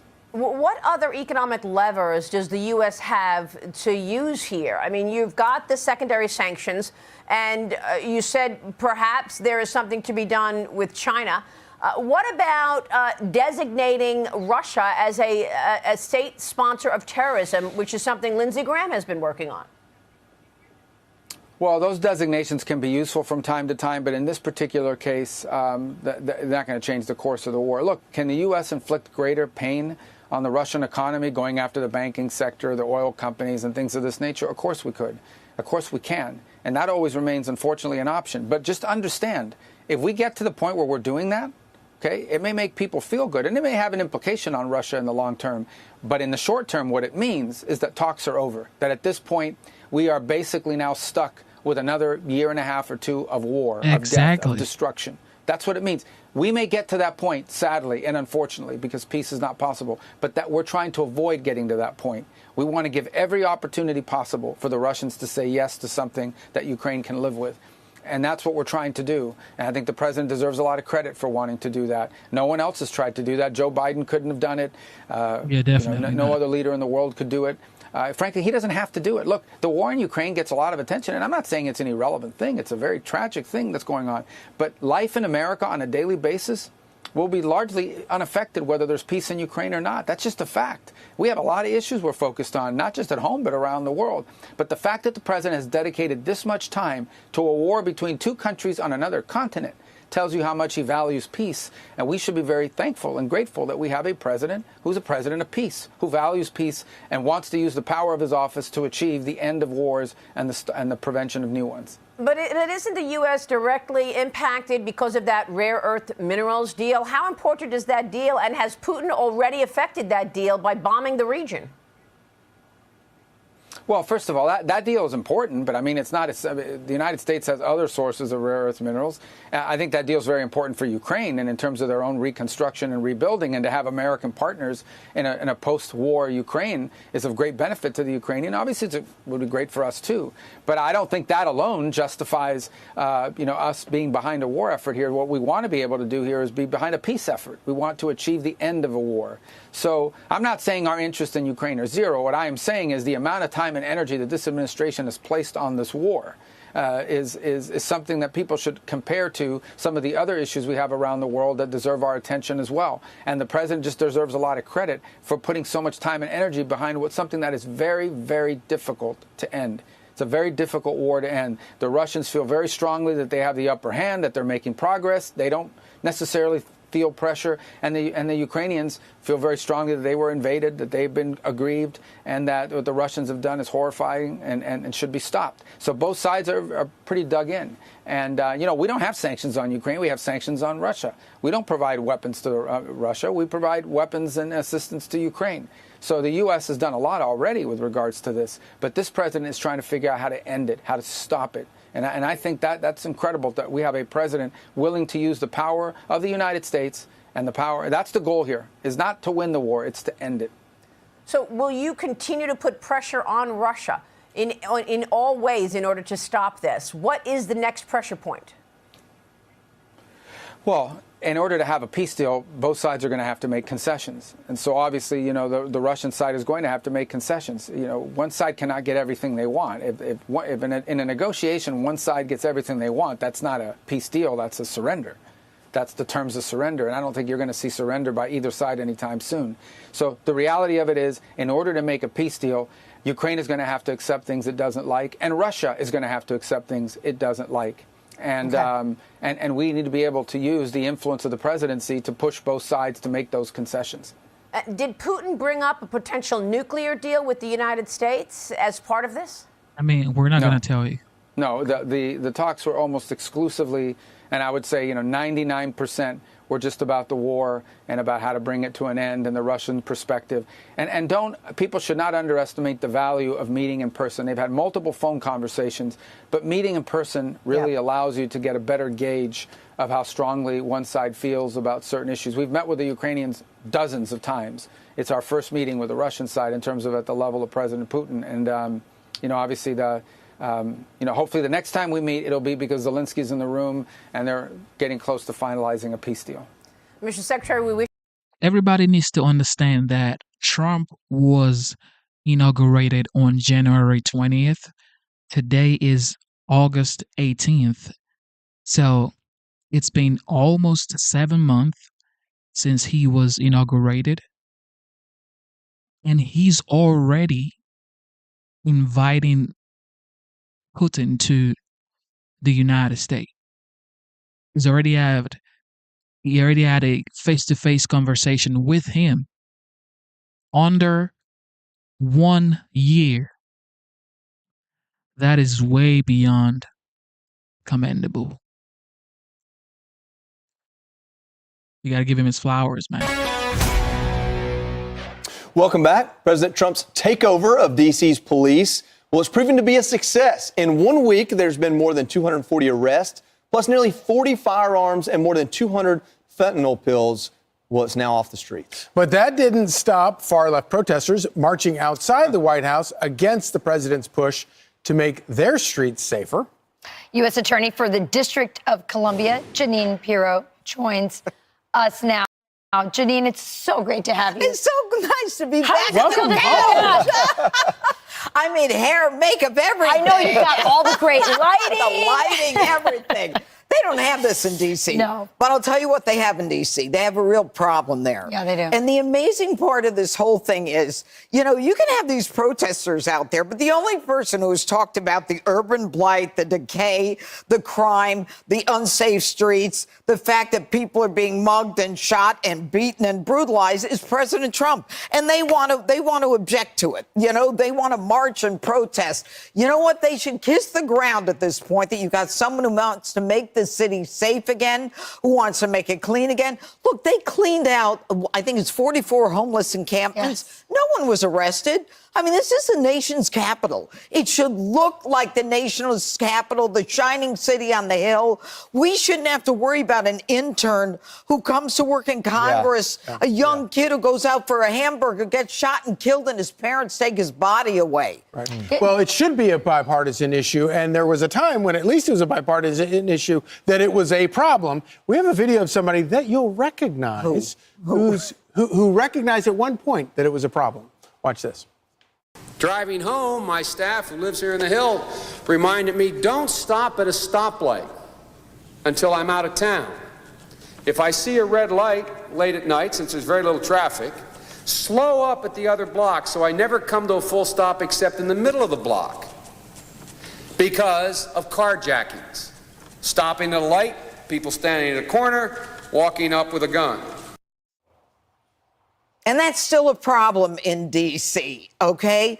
And the amazing part of it is the Democrats. Let me tell you, the dumbest thing the Democrats ever said was defund the police, okay? Truly. And we are suffering as a result of that Democrat statement because they know how dangerous crime is. Joe Biden right there knows what people in D.C. know. And the saddest part about all of this is no one is talking about the impact on the minority community. That's right. And I had them look at a stat that apparently no one's looked at. 45 teenagers killed in the last year in 8 months by weapons, by shotguns, by firearms, okay? 45. Every one of them African-American, every one of them black. No one is talking about the minority community. No one is talking about the fact that 70% of those homicides are not solved. That means the guns are still on the street, the young thugs are still on the street, and they want to say, we can't prosecute young kids. Yes, you can. A murder is no less a murder if you're 15 years old. Yet if you lose your life because of a 16-year-old, that doesn't mean it's less painful. I'm Steve Ducey. I'm Brian Kilmeade. And I'm Ainsley Earhart. And yet they're going to say Trump is not for the African American community. Well, Listen. So it's time now for my weekend news review, where we discuss some of the biggest stories of the week. And today we have actor, comedian, and radio talk show host Joe Piscopo, Charlie. the man, the legend, joining us. Great to be here. Always. So what do you got? What do you got? We got a lot. So let's start with President Trump slashing the time it takes to get a firearm permit in D.C. According to the White House, you can now get an appointment for a permit registration in a day instead of 4 months. For concealed carry, that's being cut down from several months to just over 4.5 days on average. Joe. You know what? Something has to be done. The gun problem, quote unquote, in America are the illegal guns. The legal gun owners, the registered gun owners are not the problem. This is the best thing that President Trump has done, Charlie. And I like to see it. And I love, the mantra for me for many, many years to clean up the inner cities. I've had the privilege of talking to Donald Trump about it. And you look at all those cities with all the problems. He's starting with D.C. See Judge Jeanine in the House. Come on. Yes, clean indeed. a house like that. I applaud the president for what he's done in this regard, sir. And, of course, if you want to talk about red flag laws, the best red flag law there is a felony. And if you have a felony conviction, you should have your guns taken away from you. Okay, next topic. California Governor Gavin Newsom tries to channel President Trump with this tweet storm this week. He writes, the maps will end your presidency, retake Congress for the people, and expose your rigged little game. My perfect maps are more beautiful than anything in Trump Tower, which many say smells weird. Is he pulling it off? Has anybody asked Gavin Newsom, there's not one house rebuilt after the Pacific Palisades fire. Thank you. Not one house. I talked to people there, Malibu, nothing. They can't get the permits. Donald Trump told Gavin Newsom to clean your forests and there will be no fires. Gavin Newsom laughed then. The L.A. almost burned down, and now he has the gall to go after President Trump. You know what? He's making himself more irrelevant, especially now with Donald Trump just really showing up and bringing this golden age of America, and Newsom can't stand it. He's got to step back. He's irrelevant. He'll never register in the 2028 election. He has time to cosplay as Donald Trump on social media, but doesn't fix the Palisades. Amazing. Okay, now to this. Struggling city-owned Missouri grocery store, similar to what Zohran Mamdani wants in New York, here in New York City, officially shuts its doors. Sign on the door says, unfortunately, due to unforeseen circumstances beyond our control, we are no longer at this time able to serve the residents of this important community. The unforeseen circumstances is called, I think, socialism. The shelves were bare, everything was getting stolen, and newsflash, it didn't work. It's amazing that he even approaches it this way. I call this guy a Zoltar. Remember the movie, the Tom Hanks movie, big, that little, that character. This is Zoltar trying to run New York. Right. And we plead with the New Yorkers, please stop, think what you're doing, because I talk to guys on my radio show on AM 970. They go, we're going to vote for the guy. And some of them are Jewish Americans. I said, what are they thinking? So it's important to note, this is something clearly that Mamdani wants to do that has failed miserably in Kansas, and it will fail miserably in New York City. And I get Democrats have run the city into the ground, but this guy's not the answer. Okay, now this story I know is near and dear to your heart. New Jersey's electric bills have tripled this summer, and I guess there's some talk that it might even cost a pretty reliably Democrat state, cost Democrats some of their seats because they're always prioritizing global warming over people's ability to pay their electric bill. Chatted with our friend Jack Ciattarelli, running for governor, Charlie, in the great state of New Jersey, and he has all the answers to help stop these high prices in energy. Talked to the president last May. I had the privilege of talking to President Trump in Wildwood, New Jersey. 107,000 people showed up. First thing I said to President Trump is, wind turbines off the Jersey Shore. I said, Mr. President, they got windmills on the Jersey Shore? I said, like we say in Jersey, forget about it. President Trump goes, day one, Joe, they're gone. And you know what? With Congressman Jeff Andrew, Charlie, day one, bang, the wind turbines are gone. And they wasted so much money on that, and now they're trying to make up for it. And Jersey gets no respect. Our property tax is up. It is, again, I say to my friends, Charlie, I'm an old blue dog Democrat, And for crying out loud, you can't keep that Democratic initiative of just raising the tolls, raising the taxes. We can make a change. Well, it's got to happen in November. You're an old blue dog Democrat and a legend. Thank you. Thank you, Charlie. God bless. I'm Steve. All right. Here we go. Hillary. Welcome back. A Democrat Schiff to Schiff. whistleblower has emerged saying that the then Democrat chairman of the House Intelligence Committee, Adam Schiff, authorized leaks of classified information to damage President Trump during his first term. The whistleblower, a longtime Democrat staffer on the House Intelligence Committee, said Schiff was upset because he expected to be the CIA director in a Hillary Clinton presidency.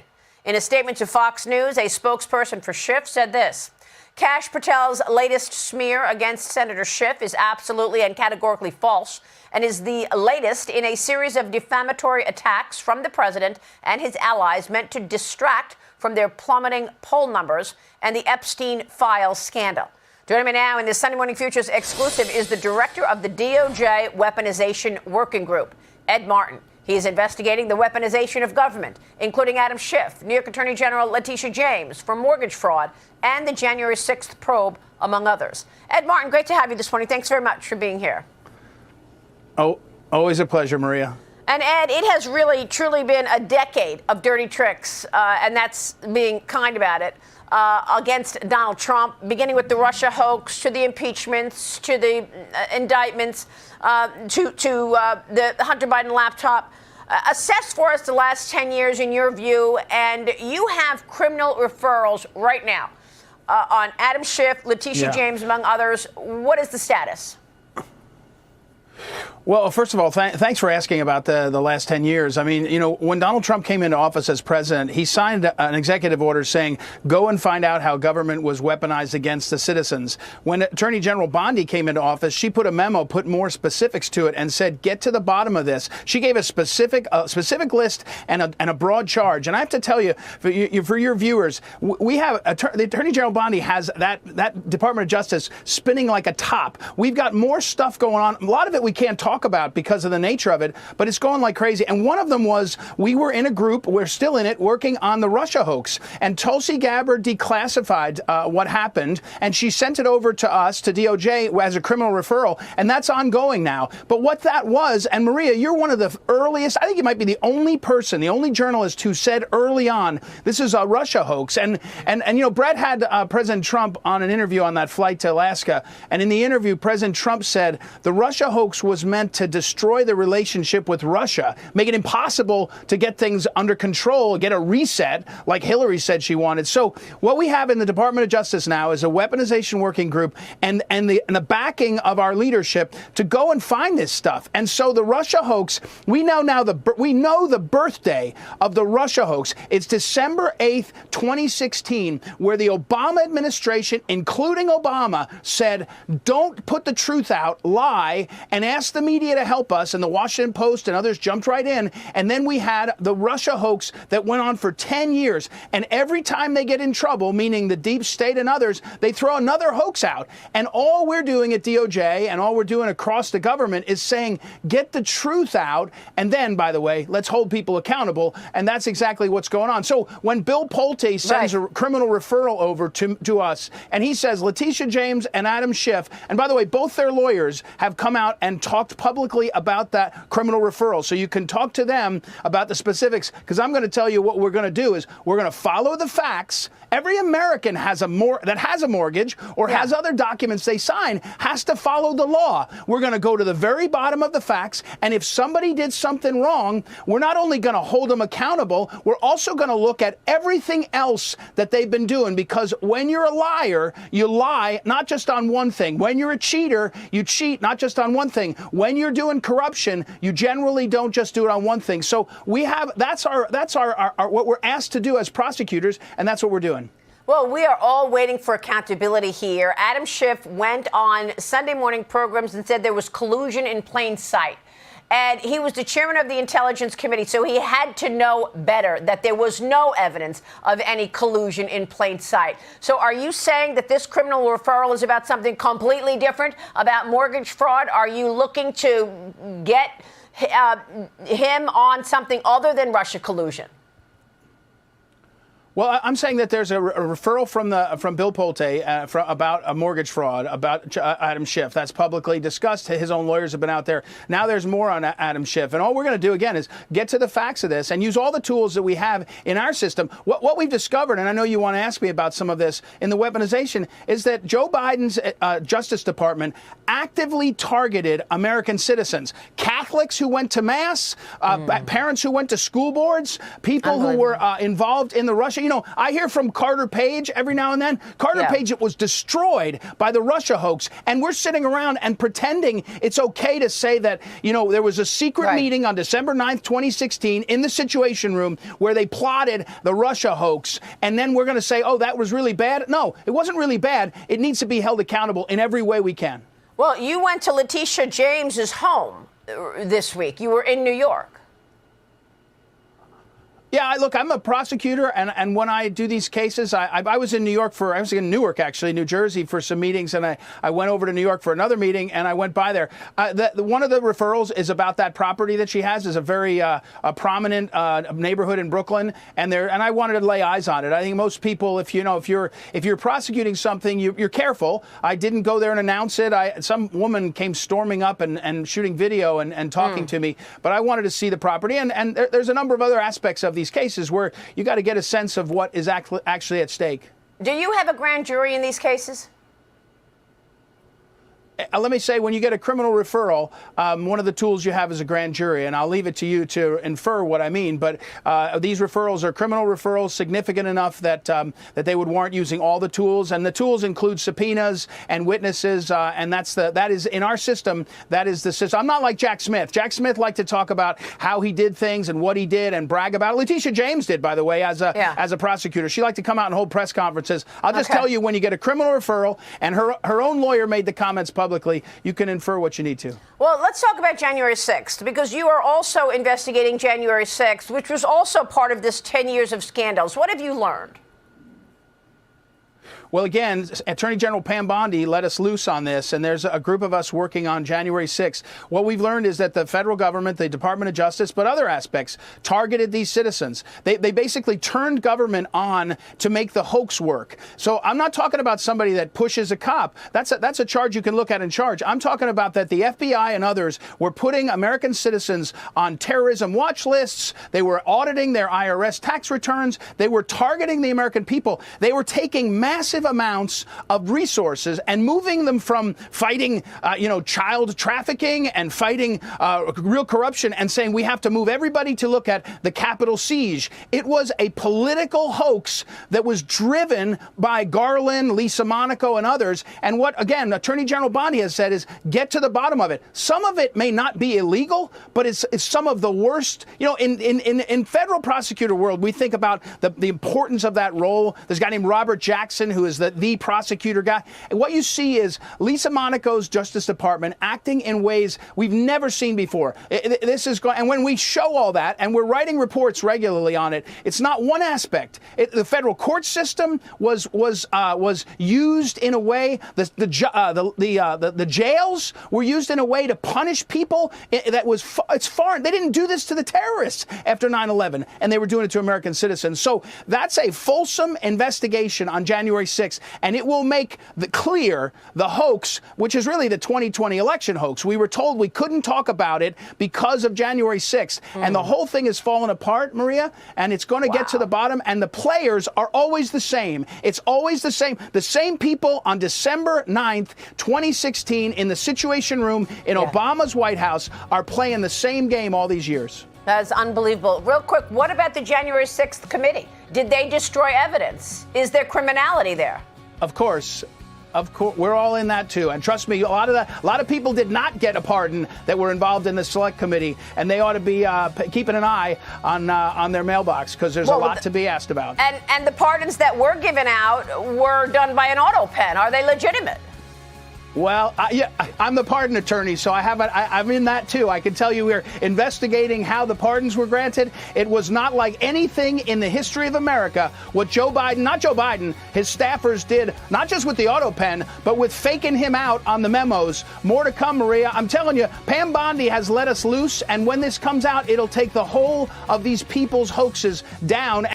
one thing I got to say is DNI director, the director of national intelligence, Tulsi Gabbard, definitely opened the gate, and Pam Bondi just wrote it all over. If you look at the president's foreign policy accomplishments, if you look at Congo, Rwanda, a war that went on for 30 years, killed 6 million people. If you look at the number of hostages in Israel, in Gaza, who have been released and gone back to their families. If you look at Malaysia, Cambodia, you look at all of these terrible conflicts, the president has shown a willingness to be the president of peace. It's a big, big testament to the quality of American leadership. And that's Vice President J.D. Vance with me here last weekend on President Trump's peace deals, capped by his high-stakes meeting on Friday with Vladimir Putin in Alaska. As Secretary of State Marco Rubio just told us, Europe needs to do its part by stopping the purchases of refined oil and gas from Russia. Joining me now with reaction is the chairman of the Senate Budget Committee, South Carolina Senator Lindsey Graham. Senator, thank you so much for being here. Your reaction to what you heard from Marco Rubio. I think Marco's right that Donald Trump's the only guy on the planet that can end this war. Putin fears Trump, and he's been I think he's been tough. Azerbaijan and Armenia has been going on for 30 years. He ended that war. Pakistan, India, just by force of will. So he's the right guy. The only reason Putin's in Alaska, he didn't come to see how Alaska was doing after he bought it. He came to Alaska because Trump threatened to put a 50% tariff on India for buying Russian oil and gas. What's the weakness of Russia? Almost all of their income comes from oil and gas sales. If we went after the customers of Russia and said you had to pick between the American economy and buying cheap Russian oil or gas, they would pick the American economy. So here's what I would say about President Trump. He's the only guy that can do this. And my advice to President Trump and Marco is if you got to convince Putin that if this war doesn't end justly and honorably, with Ukraine making concessions also, we're going to destroy the Russian economy. We have the ability to do it. To Europe, why don't you put tariffs on India for buying Russian oil? To Europe, why don't you threaten China with tariffs for being the largest purchaser of Russian oil? To Europe, you can do more.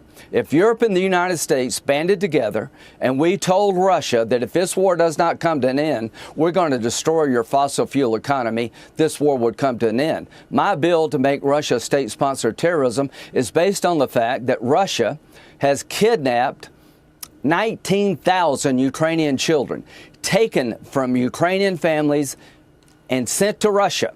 They should be a state sponsor of terrorism, Russia, until they return the children. So any peace deal must include the return of the kidnapped children by Russia to Ukraine. If you don't do that, that's not a just end to the war. And if Putin doesn't return these kids, he should be a state sponsor of terrorism designation under U.S. law, and that makes Russia radioactive. So there's plenty of things we can do to end this war. Donald Trump's the best guy to do it. I'm cautiously optimistic we'll get there if we're tough. I want to ask you about getting tough on these sanctions and what other economic levers the president has. But we're looking right now at the letter that our First Lady, Melania Trump, sent to Vladimir Putin, saying every child shares the same quiet dreams in their heart. They dream of love, possibility, and safety from danger. She is referring to the children that have been taken, as you just mentioned. What do you want to see here? What happened here? Russia went and took Ukrainian children and put them in camps? Yes. 19,000 children, according to international organizations, have been taken from Ukrainian families by Putin through force of arms and sent to Russia. Some of them are being trained, 17 and 18-year-old Ukrainian kids being indoctrinated in Russia to fight Ukraine. This is sick. Our marvelous, wonderful First Lady is appealing to Putin's better nature.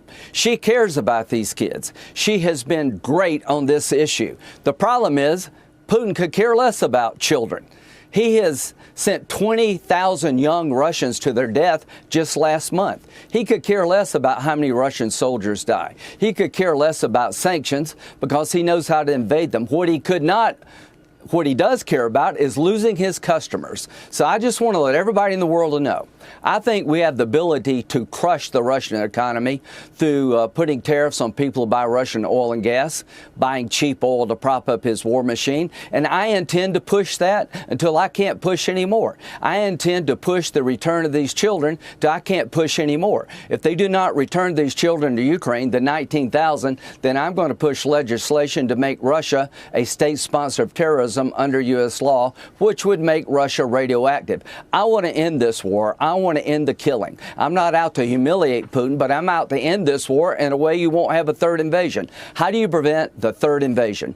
If America gives security guarantees to Ukraine and continues to provide weapons by selling them to Europe for the benefit of Ukraine, there will be no third invasion.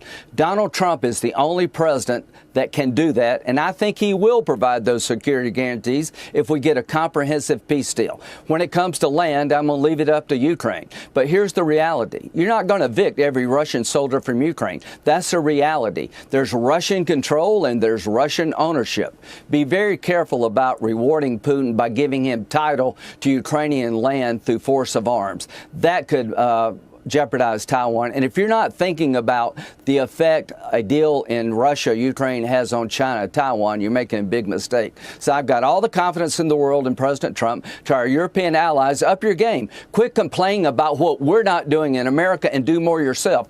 Put tariffs on every country that buys Russian oil and gas cheaply to benefit Putin's war machine. Do what Trump's doing.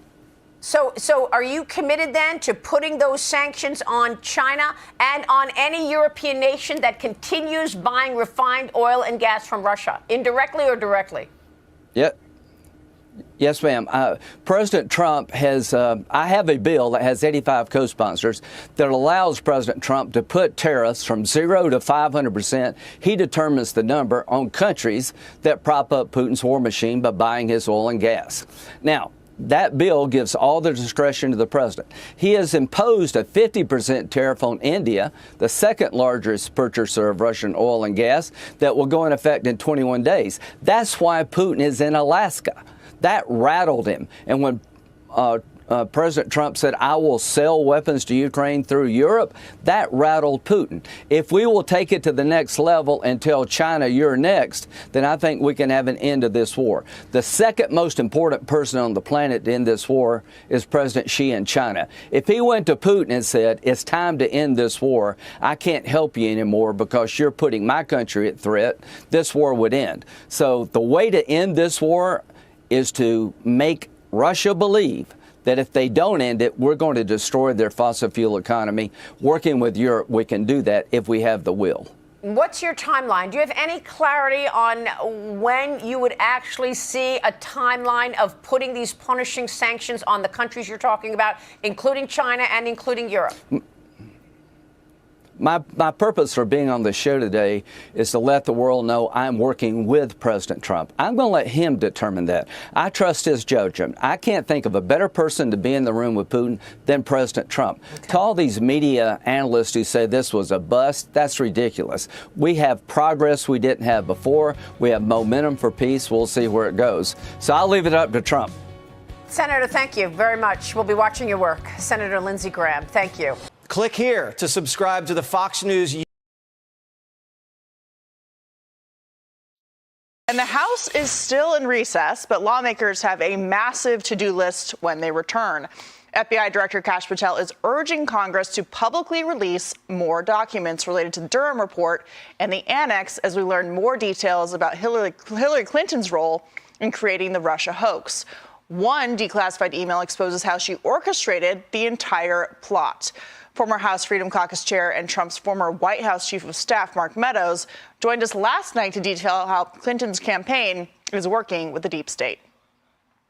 Durham had a huge investigation that took many months. What we're starting to see is the coordination that happened between the Clinton campaign, between those in the three-letter agencies that we're all too familiar with. But I think the troubling thing that appears to be coming out is that over and over and over again, there was real pressure at the very top levels of these agencies to have a narrative out there that we knew was false. And of course, we're still dealing with the consequences of the Russia hoax today. And Trump's Justice Department says this was all by design.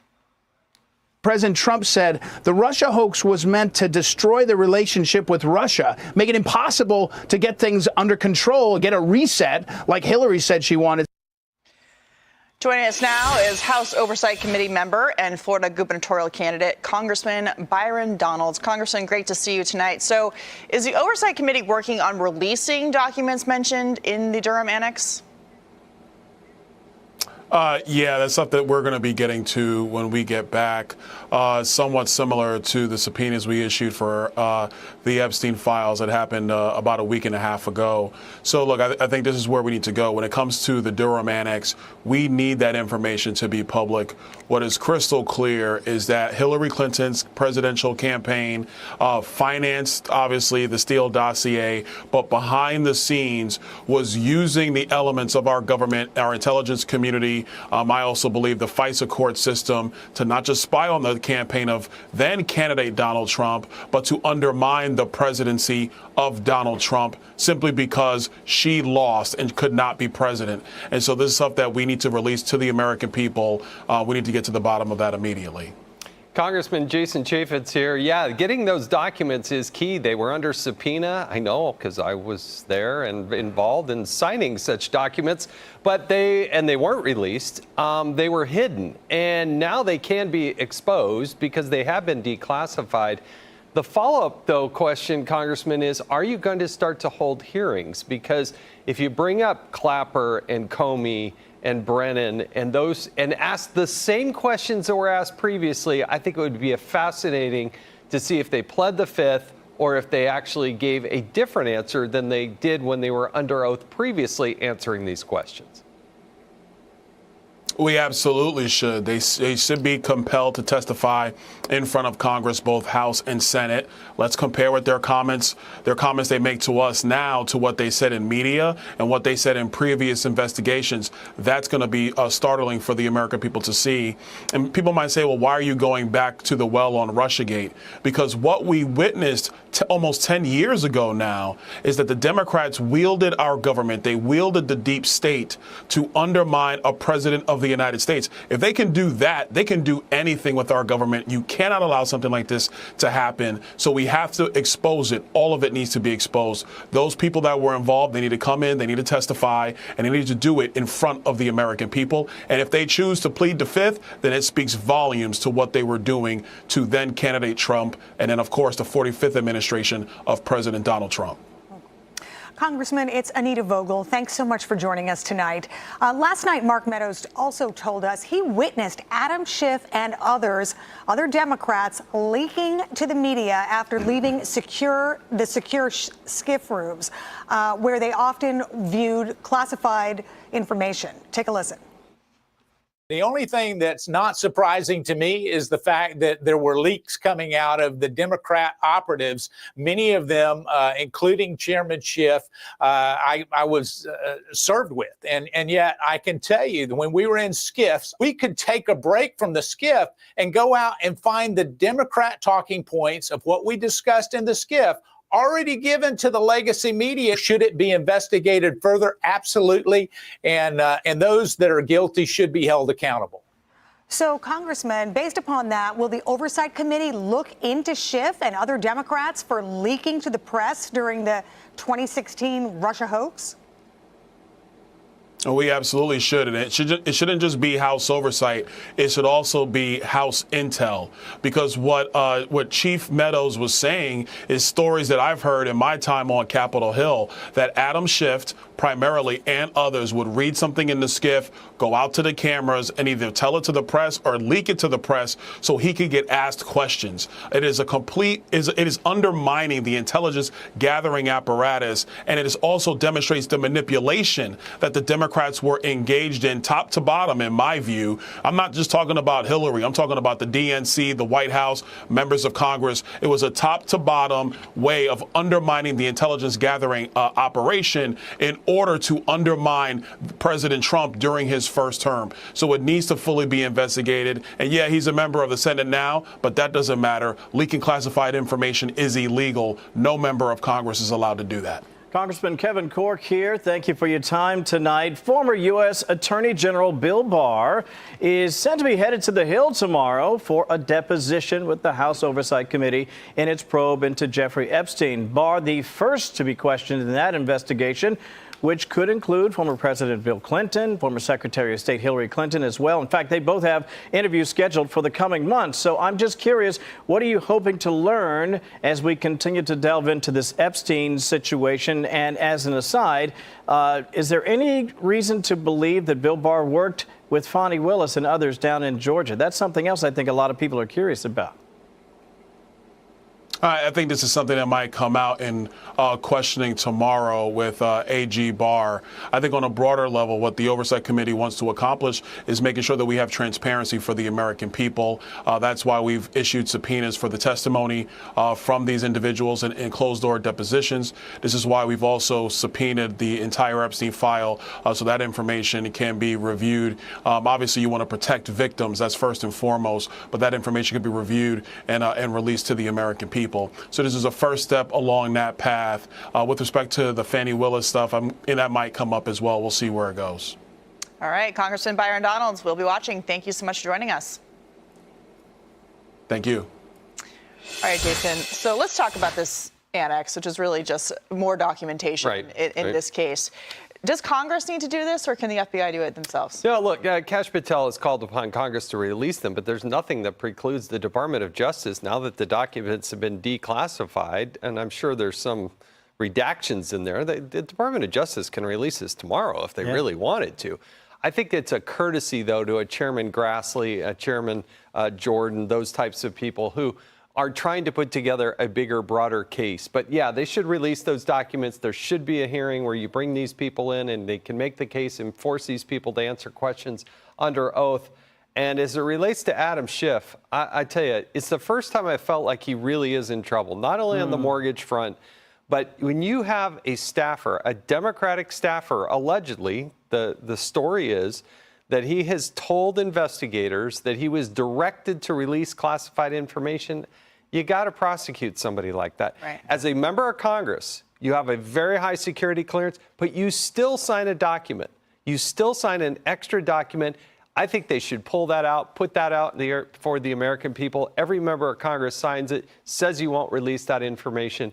And if he did, and he did it purposefully, and he was using federal employees to do so, you got to prosecute the guy. Yeah, because it comes down to a double standard, Kevin. I mean, 100%. There have been members of the military who mistakenly shared classified information, not deliberately, who have served prison time for doing that. And yet there's people like Adam Schiff who tend to get away with it. But the thing that jumps out at me is, you know, Schiff was allegedly leaking classified information, but the information that was classified was really just classified to cover up what the Clinton campaign was doing with the Intelligence Committee. So it shouldn't have been classified in the first place. It's like when they redact things about furniture because they don't want to be embarrassed. I mean, much worse than that. But this information should have been classified in the first place, it seems. And this is the real issue that happens a lot in Washington. Jason, you can speak to this sometimes in an overabundance of caution. You can have basically black Sharpie all throughout a document. The truth is, some of this, and I dare argue a lot of this, need not be redacted.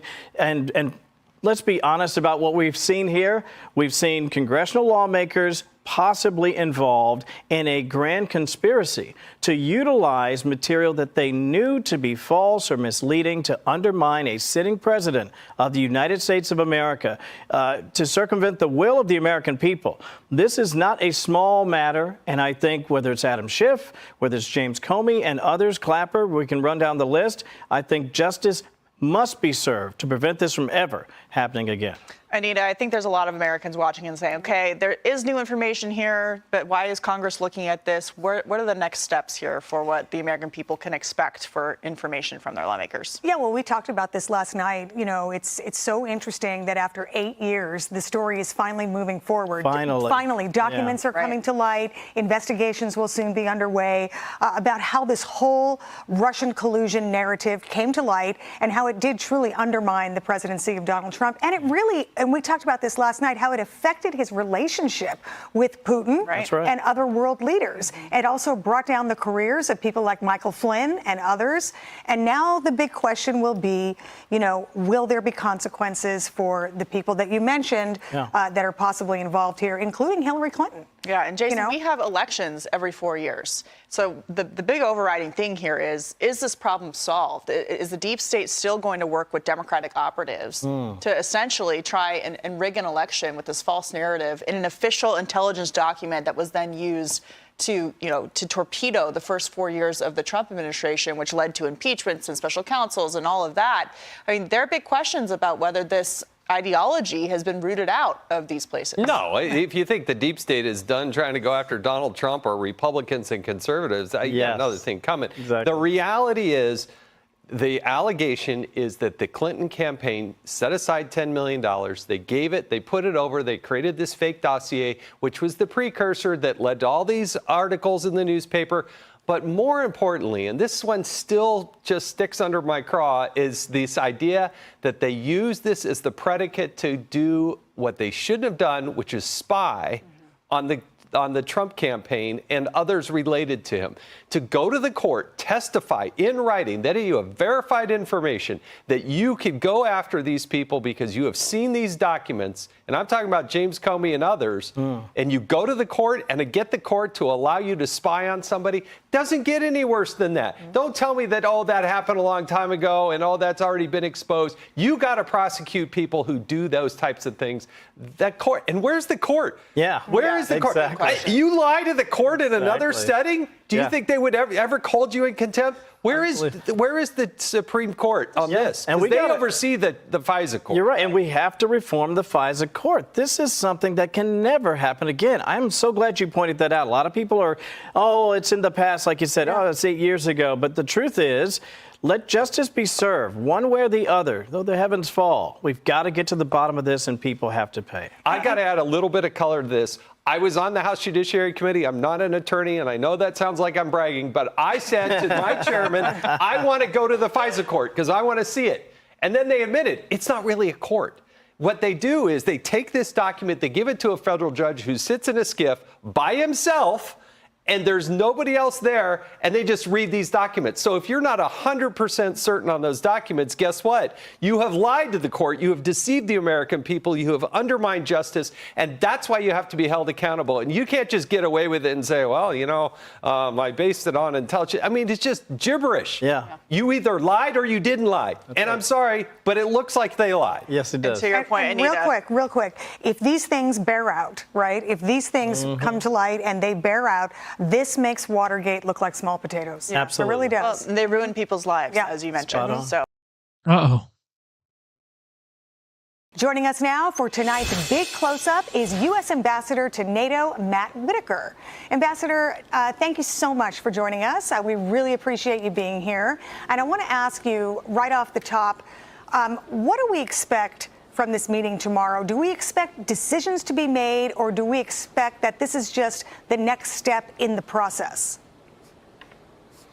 Yeah, well, it's good to be with you all tonight. I think it is an important next step in the process because this war needs to end. There needs to be a peace deal, and the killing needs to stop. And that's been President Trump's #1 goal all along. I think you're going to see, first of all, if Zelensky and his team come to the White House with a proposal, a counter proposal to what Russia proposed in Alaska, that would be an important next step. Obviously, President Trump is mediating this situation, trying to see if he can bring both sides to the table. He has them at the table. Now we got to see if he can bring both sides to an agreement.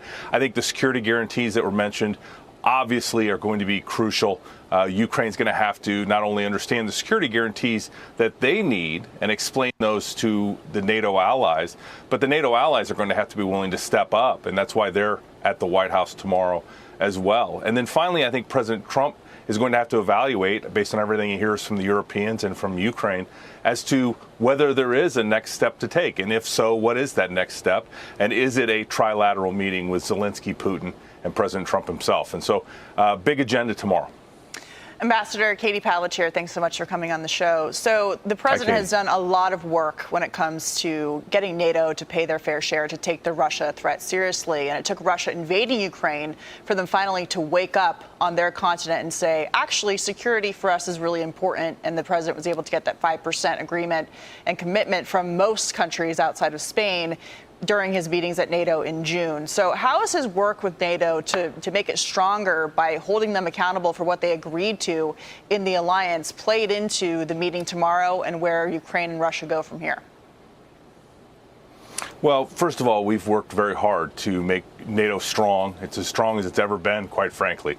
And Katie, I would also just mention there is no Spanish footnote. All 32 allies signed up for the same agreement at the summit. And so there is no second class of NATO allies. Everybody's agreed to 5%.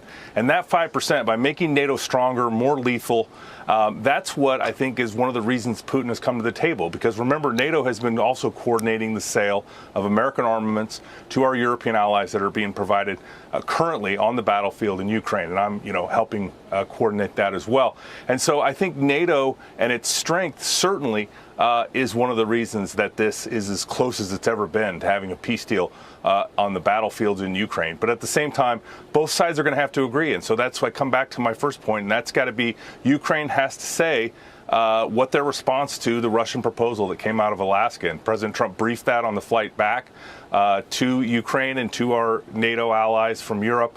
And at the same time, I think he's going to bring a proposal himself. And so we'll see. Again, President Trump is mediating this and seeing if there's a deal to be had, because there's no better deal maker, obviously, no better peacemaker than President Trump. Ambassador Jason Chaffetz here. Hey, Jason. Your relationship there as the ambassador to the United Nations, or to the NATO forces there. This is, from Putin's viewpoint, this is really problematic because Donald Trump has done more to support and grow NATO than just about anybody else. But I think that was one of the concerns, was Ukraine going to join NATO? How does that work? Because if the U.S. is going to provide security forces or guarantees, but that has to be done with NATO. I mean, this is not our war. We didn't start it. We're trying to help end it. But what do you think is the biggest impediment, and how does that whole NATO piece play into this? Yeah, well, certainly NATO has the security architecture in Europe, and that's important and crucial for our European allies together with Canada. But at the same time, it's been very clear that any security guarantees would be outside of NATO, even if the United States were participating in those security guarantees. Today, Steve Witkoff mentioned Article 5-like security guarantees. Article 5 in the NATO context says an attack on one is an attack on all. And so I would guess, if there are boots on the ground, a coalition of the willing that includes countries like France and Germany, Great Britain, and possibly the United States, that same type of attack on one, attack on all would be part of it. And Ukraine would be obviously part of that coalition of the willing on the ground there in Ukraine. So that's how I would see it working. But obviously, that's one of the crucial things tomorrow's White House meeting is going to consider. Ambassador Kevin Corke, great to have you with us tonight. Historic, hey, Kevin. Political, economic, and military. There are a number of different ways to sort of approach this circumstance. I want to focus on the economic and what our partners in Europe really will bring to the table. What's your expectation tomorrow, and how can collectively the globe shape what happens from here moving forward? Yeah, I think that's a good point, because I think you have the situation with the conflict and what the economic situation that includes things like sanctions, tariffs, and the like. You saw that India, because of their buying so much of the Russian oil, has been hit with extra tariffs. And so those are important. And obviously the European Union is considering another package of sanctions and tariffs. But at the same time, I think we need to start thinking a lot about, Kevin, to your point, about the rebuilding of Ukraine, about what their economy looks like post-war. They're going to certainly be a large provider of military equipment to Europe as they spend this 5% that they all agreed to. And so that's going to be crucial. But at the same time, they're going to have to rebuild their ag economy as well. They're, obviously the breadbasket of Europe. And so that's going to be important, and their ports and their infrastructure. And so there's going to be a lot of money pouring into Ukraine, primarily from Europe, to help rebuild. All right, Ambassador Matt Whitaker, thank you so much for joining us tonight and discussing all of this with us. All eyes certainly on the White House tomorrow. Yeah, my pleasure. Good to see you all. Thank you. Thanks, Maddie. Okay, so very, very high stakes meeting tomorrow at the White House, and great explanations of things by the ambassador. Before we get into what he said, I want to take you guys back to April 26th. We were on the panel together. It was you, me, and Jason. Katie, you weren't here, but I'm going to get you in on this. Okay, great. And on that day, Kevin asked us all a question. Let's take a listen. I'm going to ask you all a yes/no question, maybe a comment. Does this get resolved this year? Yay or nay? Talking about Russia and Ukraine, does it get resolved? Yes. Yeah, I sense a frustration by President Trump, and I think that frustration will lead to more ramifications for each side that they don't want to see. And I think Donald Trump will end it and will happen before the end of the year. I think it'll happen before the fall. I think it'll happen too, but I think it's going to take a while to push Zelensky over the edge to make this deal, because listen, you're talking about losing part of your country, and nobody wants to see that. It would be like if they said, oh, well, we can end it if you let us take part of Florida. No, we're not. So this is going to take a while, but I suspect you're right. This will probably end this year. Okay, so we were all in agreement there, but you were spot on about, what Ukraine might have to give up in order to get this deal done. Yeah. And boy, that's going to be topic number one at the White House tomorrow, isn't it? Super tough. And obviously, if you're Ukraine, you want to say we want to be a part of NATO for just this exact reason. We didn't want this to happen. Georgia has learned. Other nations in that part of the world have all learned the Russians will take a nibble, then a bite, then more. Something's got to give. But I think in this circumstance, maybe, just maybe, something can happen where we can figure out a way to massage our way out of this, because the alternative is devastating. Yeah, it really is. Jason, you said before the fall, and the timing is kind of stacking up that way. Yeah. Well, yeah. I hope so, because I think that, like Donald Trump wants to end this war. I think in his heart of hearts, he does not like the killing. He doesn't want to see, he wants to see this war come to an end, and he's going to do everything he can. We're not at war. We're not in Europe, but we are the world's economic and military superpower, and we can use those levers of our economy. And I think the discussion that happened, I still maintain that the reason they went for nearly 3 hours there in Alaska is because there were broader discussions about Putin and Russia's place in the world, how they work with their economy, and Donald Trump saying, look, you can either come along for the ride, or we can make life very, very difficult for you. And I think that's part of the equation. But the Europeans have been part of the biggest impediment to actually getting a deal because of the land and where these lines are going to be drawn. Yeah. Katie, I'll have you weigh in, taking into consideration what the ambassador said. What do you think? What are your hopes for happening tomorrow? Well, going into the meeting, President Trump told Brett Baer that the Russians are bringing a lot of business people. The president has used business and trade as a way to get peace all around the world. So that's certainly something that he's working with. The president, I think, is going to work towards some kind of agreement that both sides will agree to. But it's going to then be up to the Europeans to make sure that Ukraine has those security guarantees, which is why you saw his push at NATO. He said that NATO is now going to buy more American weapons that they're going to transfer to Ukraine. So I think he's going to broker this deal and pass the baton to where it belongs, which is to NATO and to the European partners, even though Ukraine is not technically part of that coalition. Yeah, and you heard Steve Witkoff talking about Article 5 security guarantees. I mean, that's a big deal, right? Huge deal. And if you're Ukraine, all you've ever wanted is to be protected. They will pay the price to be protected. We can only hope that cooler heads will prevail. Yeah. And maybe you'll be right before the fall. Good analysis. We'll hold you to it. That's right. We'll see. All right, guys, great discussions. All right, let's do Mark Levin, and let's see how that goes. Hello, America. I'm Mark Levin, and this is Life, Liberty, and Levin Sunday. You know, I have found over the years that sometimes it pays just to wait a few days before you digest and think through things, and then you can comment. These days, you got to comment right away. Well, I chose not to. So I've been thinking about President Trump and his meeting with Putin on Friday evening. And I thought to myself, there's no way Putin would have met with Biden. There's no way Putin would have met with anyone else but Donald Trump. And I think it's important that we set this up properly. Putin's in deep, deep trouble. He was forced out of Syria. Assad got creamed by the Israelis. He was forced out of his support for Iran because President Trump bombed those nuclear sites. So he's been relatively pushed out of the Middle East. What else is going on? NATO is bigger and stronger than ever before in its history, thanks to Donald Trump. 5% each country has to give of their GDP to build up their own military. And not only that, Ukraine is going to be heavily armed. Why? Well, because NATO is going to purchase the armaments from us. We have the greatest armaments on the face of the earth, and we can produce them faster than anybody else. And they're also going to get access to the kinds of armaments that they weren't allowed to have under Biden. Wow. What else? Russia's economy is all but dead. It's just waiting for the final dagger to go into their heart. And who holds the dagger? Donald Trump. Tariffing India and China if they continue to buy oil from Russia. That's all Russia has left. That's all Russia has left. A second tier of sanctions against Russia directly placed on them. What a disaster that would be. Putin's in trouble. His back is against the wall. He's a desperate man.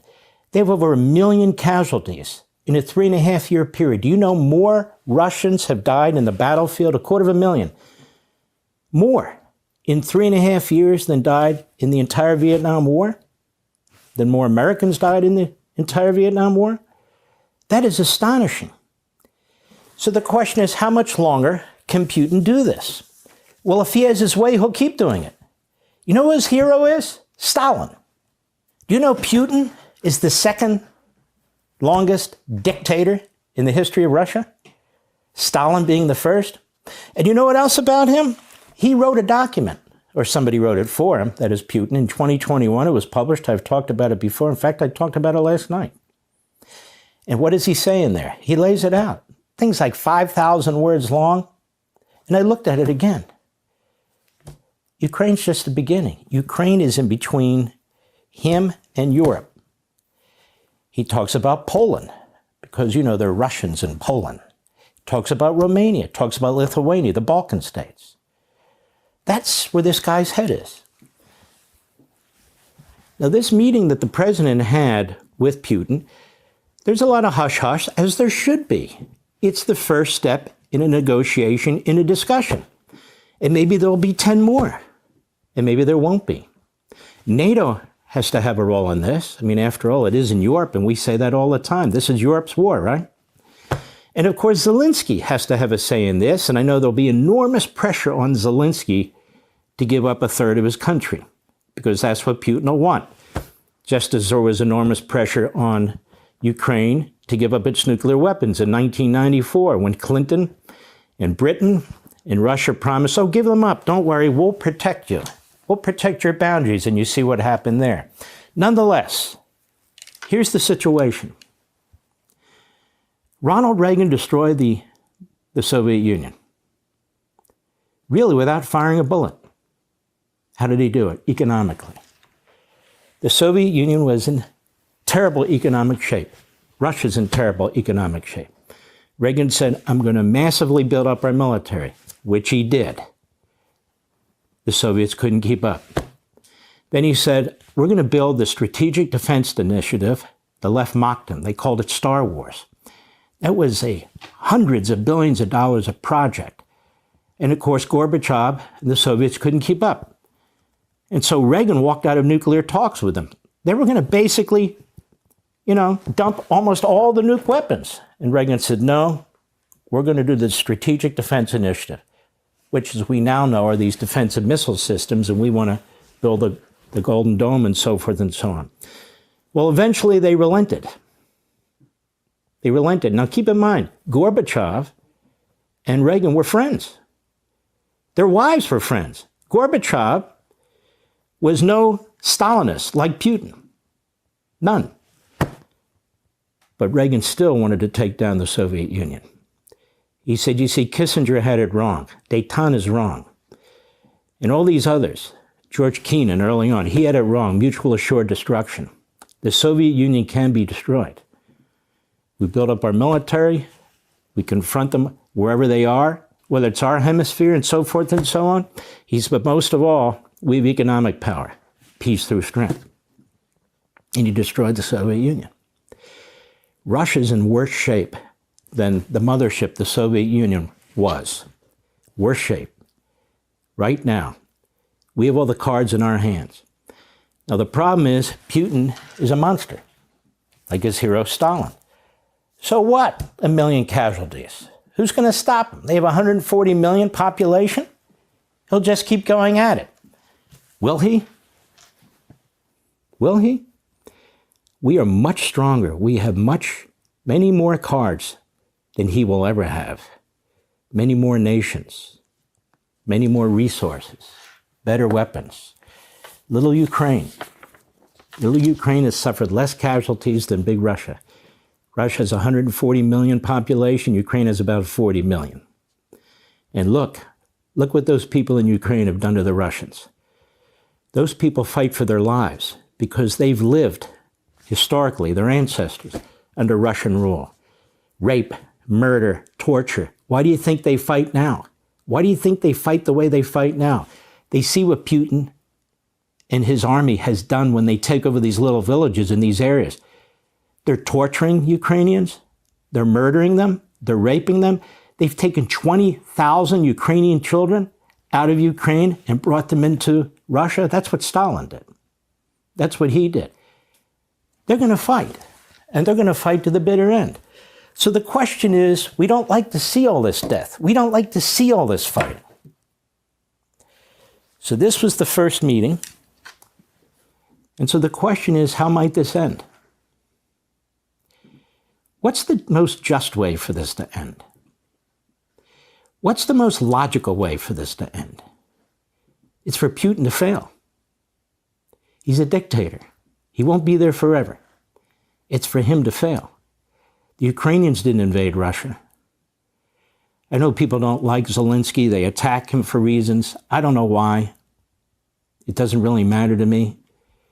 But the fact of the matter is he's led his country pretty well under the circumstances.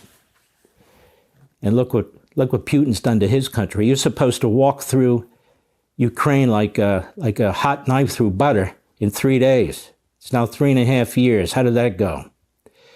So the issue is here, how do we bring peace without giving victory to Putin? How do you do that? I don't know.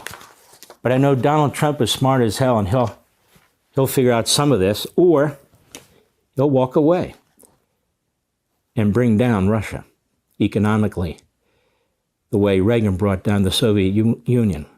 You know, I think the best way to measure Trump in this is to look at what happened to Iran. He was very hopeful with Iran. And they negotiated, and then enough was enough. Enough was enough. We're talking about nuclear warheads in the hands of crazy people, of Islamists. Well, here we're talking about a crazy guy, too. He may not be an Islamist, but he's a Stalinist. He's a Stalinist. So this is the first round. I'm not telling you anything that Donald Trump doesn't already know. He knows all this, too. Now, Putin said twice, I noticed, today's agreement, quote unquote, but there wasn't an agreement. There wasn't an agreement. The president said there's been great progress. He said to Sean Hannity, 1 to 10, he would rate it a 10. What did he rate a 10? The fact that they met and got along. That's what he rated a 10. But he also said there's a couple of really big issues out there, and I have to assume they deal with territory and the security of Ukraine's borders. That seems logical if you're Ukraine. You're worried about somebody stealing 20, 30% of your country, and security, particularly after 1994 when you signed an agreement and they were supposed to respect your security. But we have all the power, the tariffs on India and China, the secondary sanctions, The selling of weapons to NATO. NATO's bigger and more powerful than ever before. What does Russia have? Well, they have nukes. Okay. Everybody has nukes. We have nukes. Britain has nukes. France has nukes. Germany has nukes. Nukes are not an issue in my view. Now, I don't know how this ends. Nobody knows how this ends. But I do know this. I don't think Putin is going to give up easily. And I think it may come to a point at some time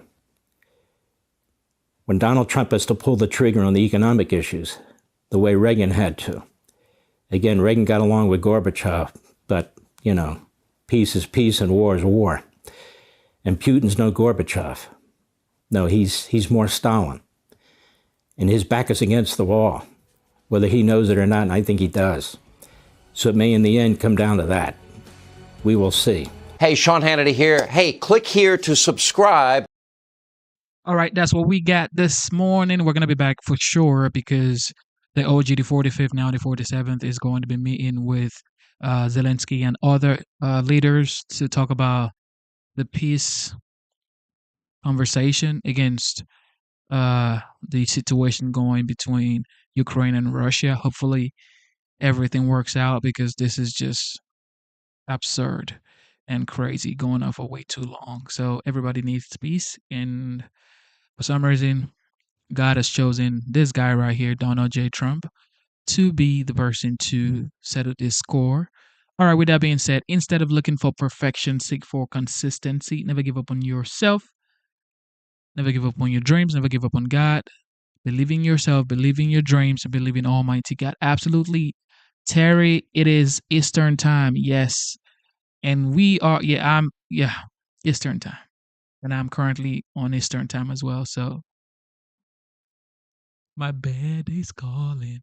All right, with that being said, God is the greatest. America is the greatest nation on the face of the earth. God made it so. Don't forget, this is the United States. This is not the divided state. So whether you are a Democrat or a Republican, it's country first. It is America first. So love your neighbors. All right. Shout out to our esteemed members, Dr. Luke the Goat. God bless you. Ellie, Sandra, Ingram, Ringmaster. Thank you so much. CRXR. God bless you. Also our moderators, Jet MVP. God bless you. Terry Vinings, the Bama Girl. God bless you as well. C. Shelley. Good Jeans. I think she's getting her beauty sleep already. God bless you. Zyros Gardens, God bless you as well. Busky, I don't think he's here. The Bucket Master. Who else? Enders. I don't think Enders is here as well. He's probably getting ready to go play and make some money. I don't know. Look, who knows? Okay. Thank you guys so much for being here. God bless you. Everybody who tuned in, thank you, thank you, thank you, thank you. Turn on your notification bell. We're going to be back for sure. And hopefully it would be for good news. But one thing is for sure, I truly believe that this guy right here in the Oval Office right now, because I know he's in the Oval Office, he rarely sleeps, and he's posted on Truth Social like 20 times just from like 12 a.m. till now. That's how you know he rarely sleeps. Hopefully he's getting some rest. But hopefully when we get back here, it's going to be positive news, and everybody's going to live happily ever after. Like Cinderella. Okay. If it ever happens. But that's what we pray for. That's what we hope for. And I know that's what we all wish for. Nobody wants war because people lose their lives in war. Kids, women. I mean, who wants that? Nobody wants that. God is the greatest. Stay strong. God loves you no matter what you're going through. Loneliness, depression, financial struggles, mental issues, whatever you're going through, just stay strong. God got you. Do not throw in the towel yet. Stay strong. Shout out to the fathers as well. Thank you for all that you do, providing, taking care of your family. Thank you so much, mothers. Thank you for doing what you've been doing for years. Thank you so much. You mothers are the best. Thank you.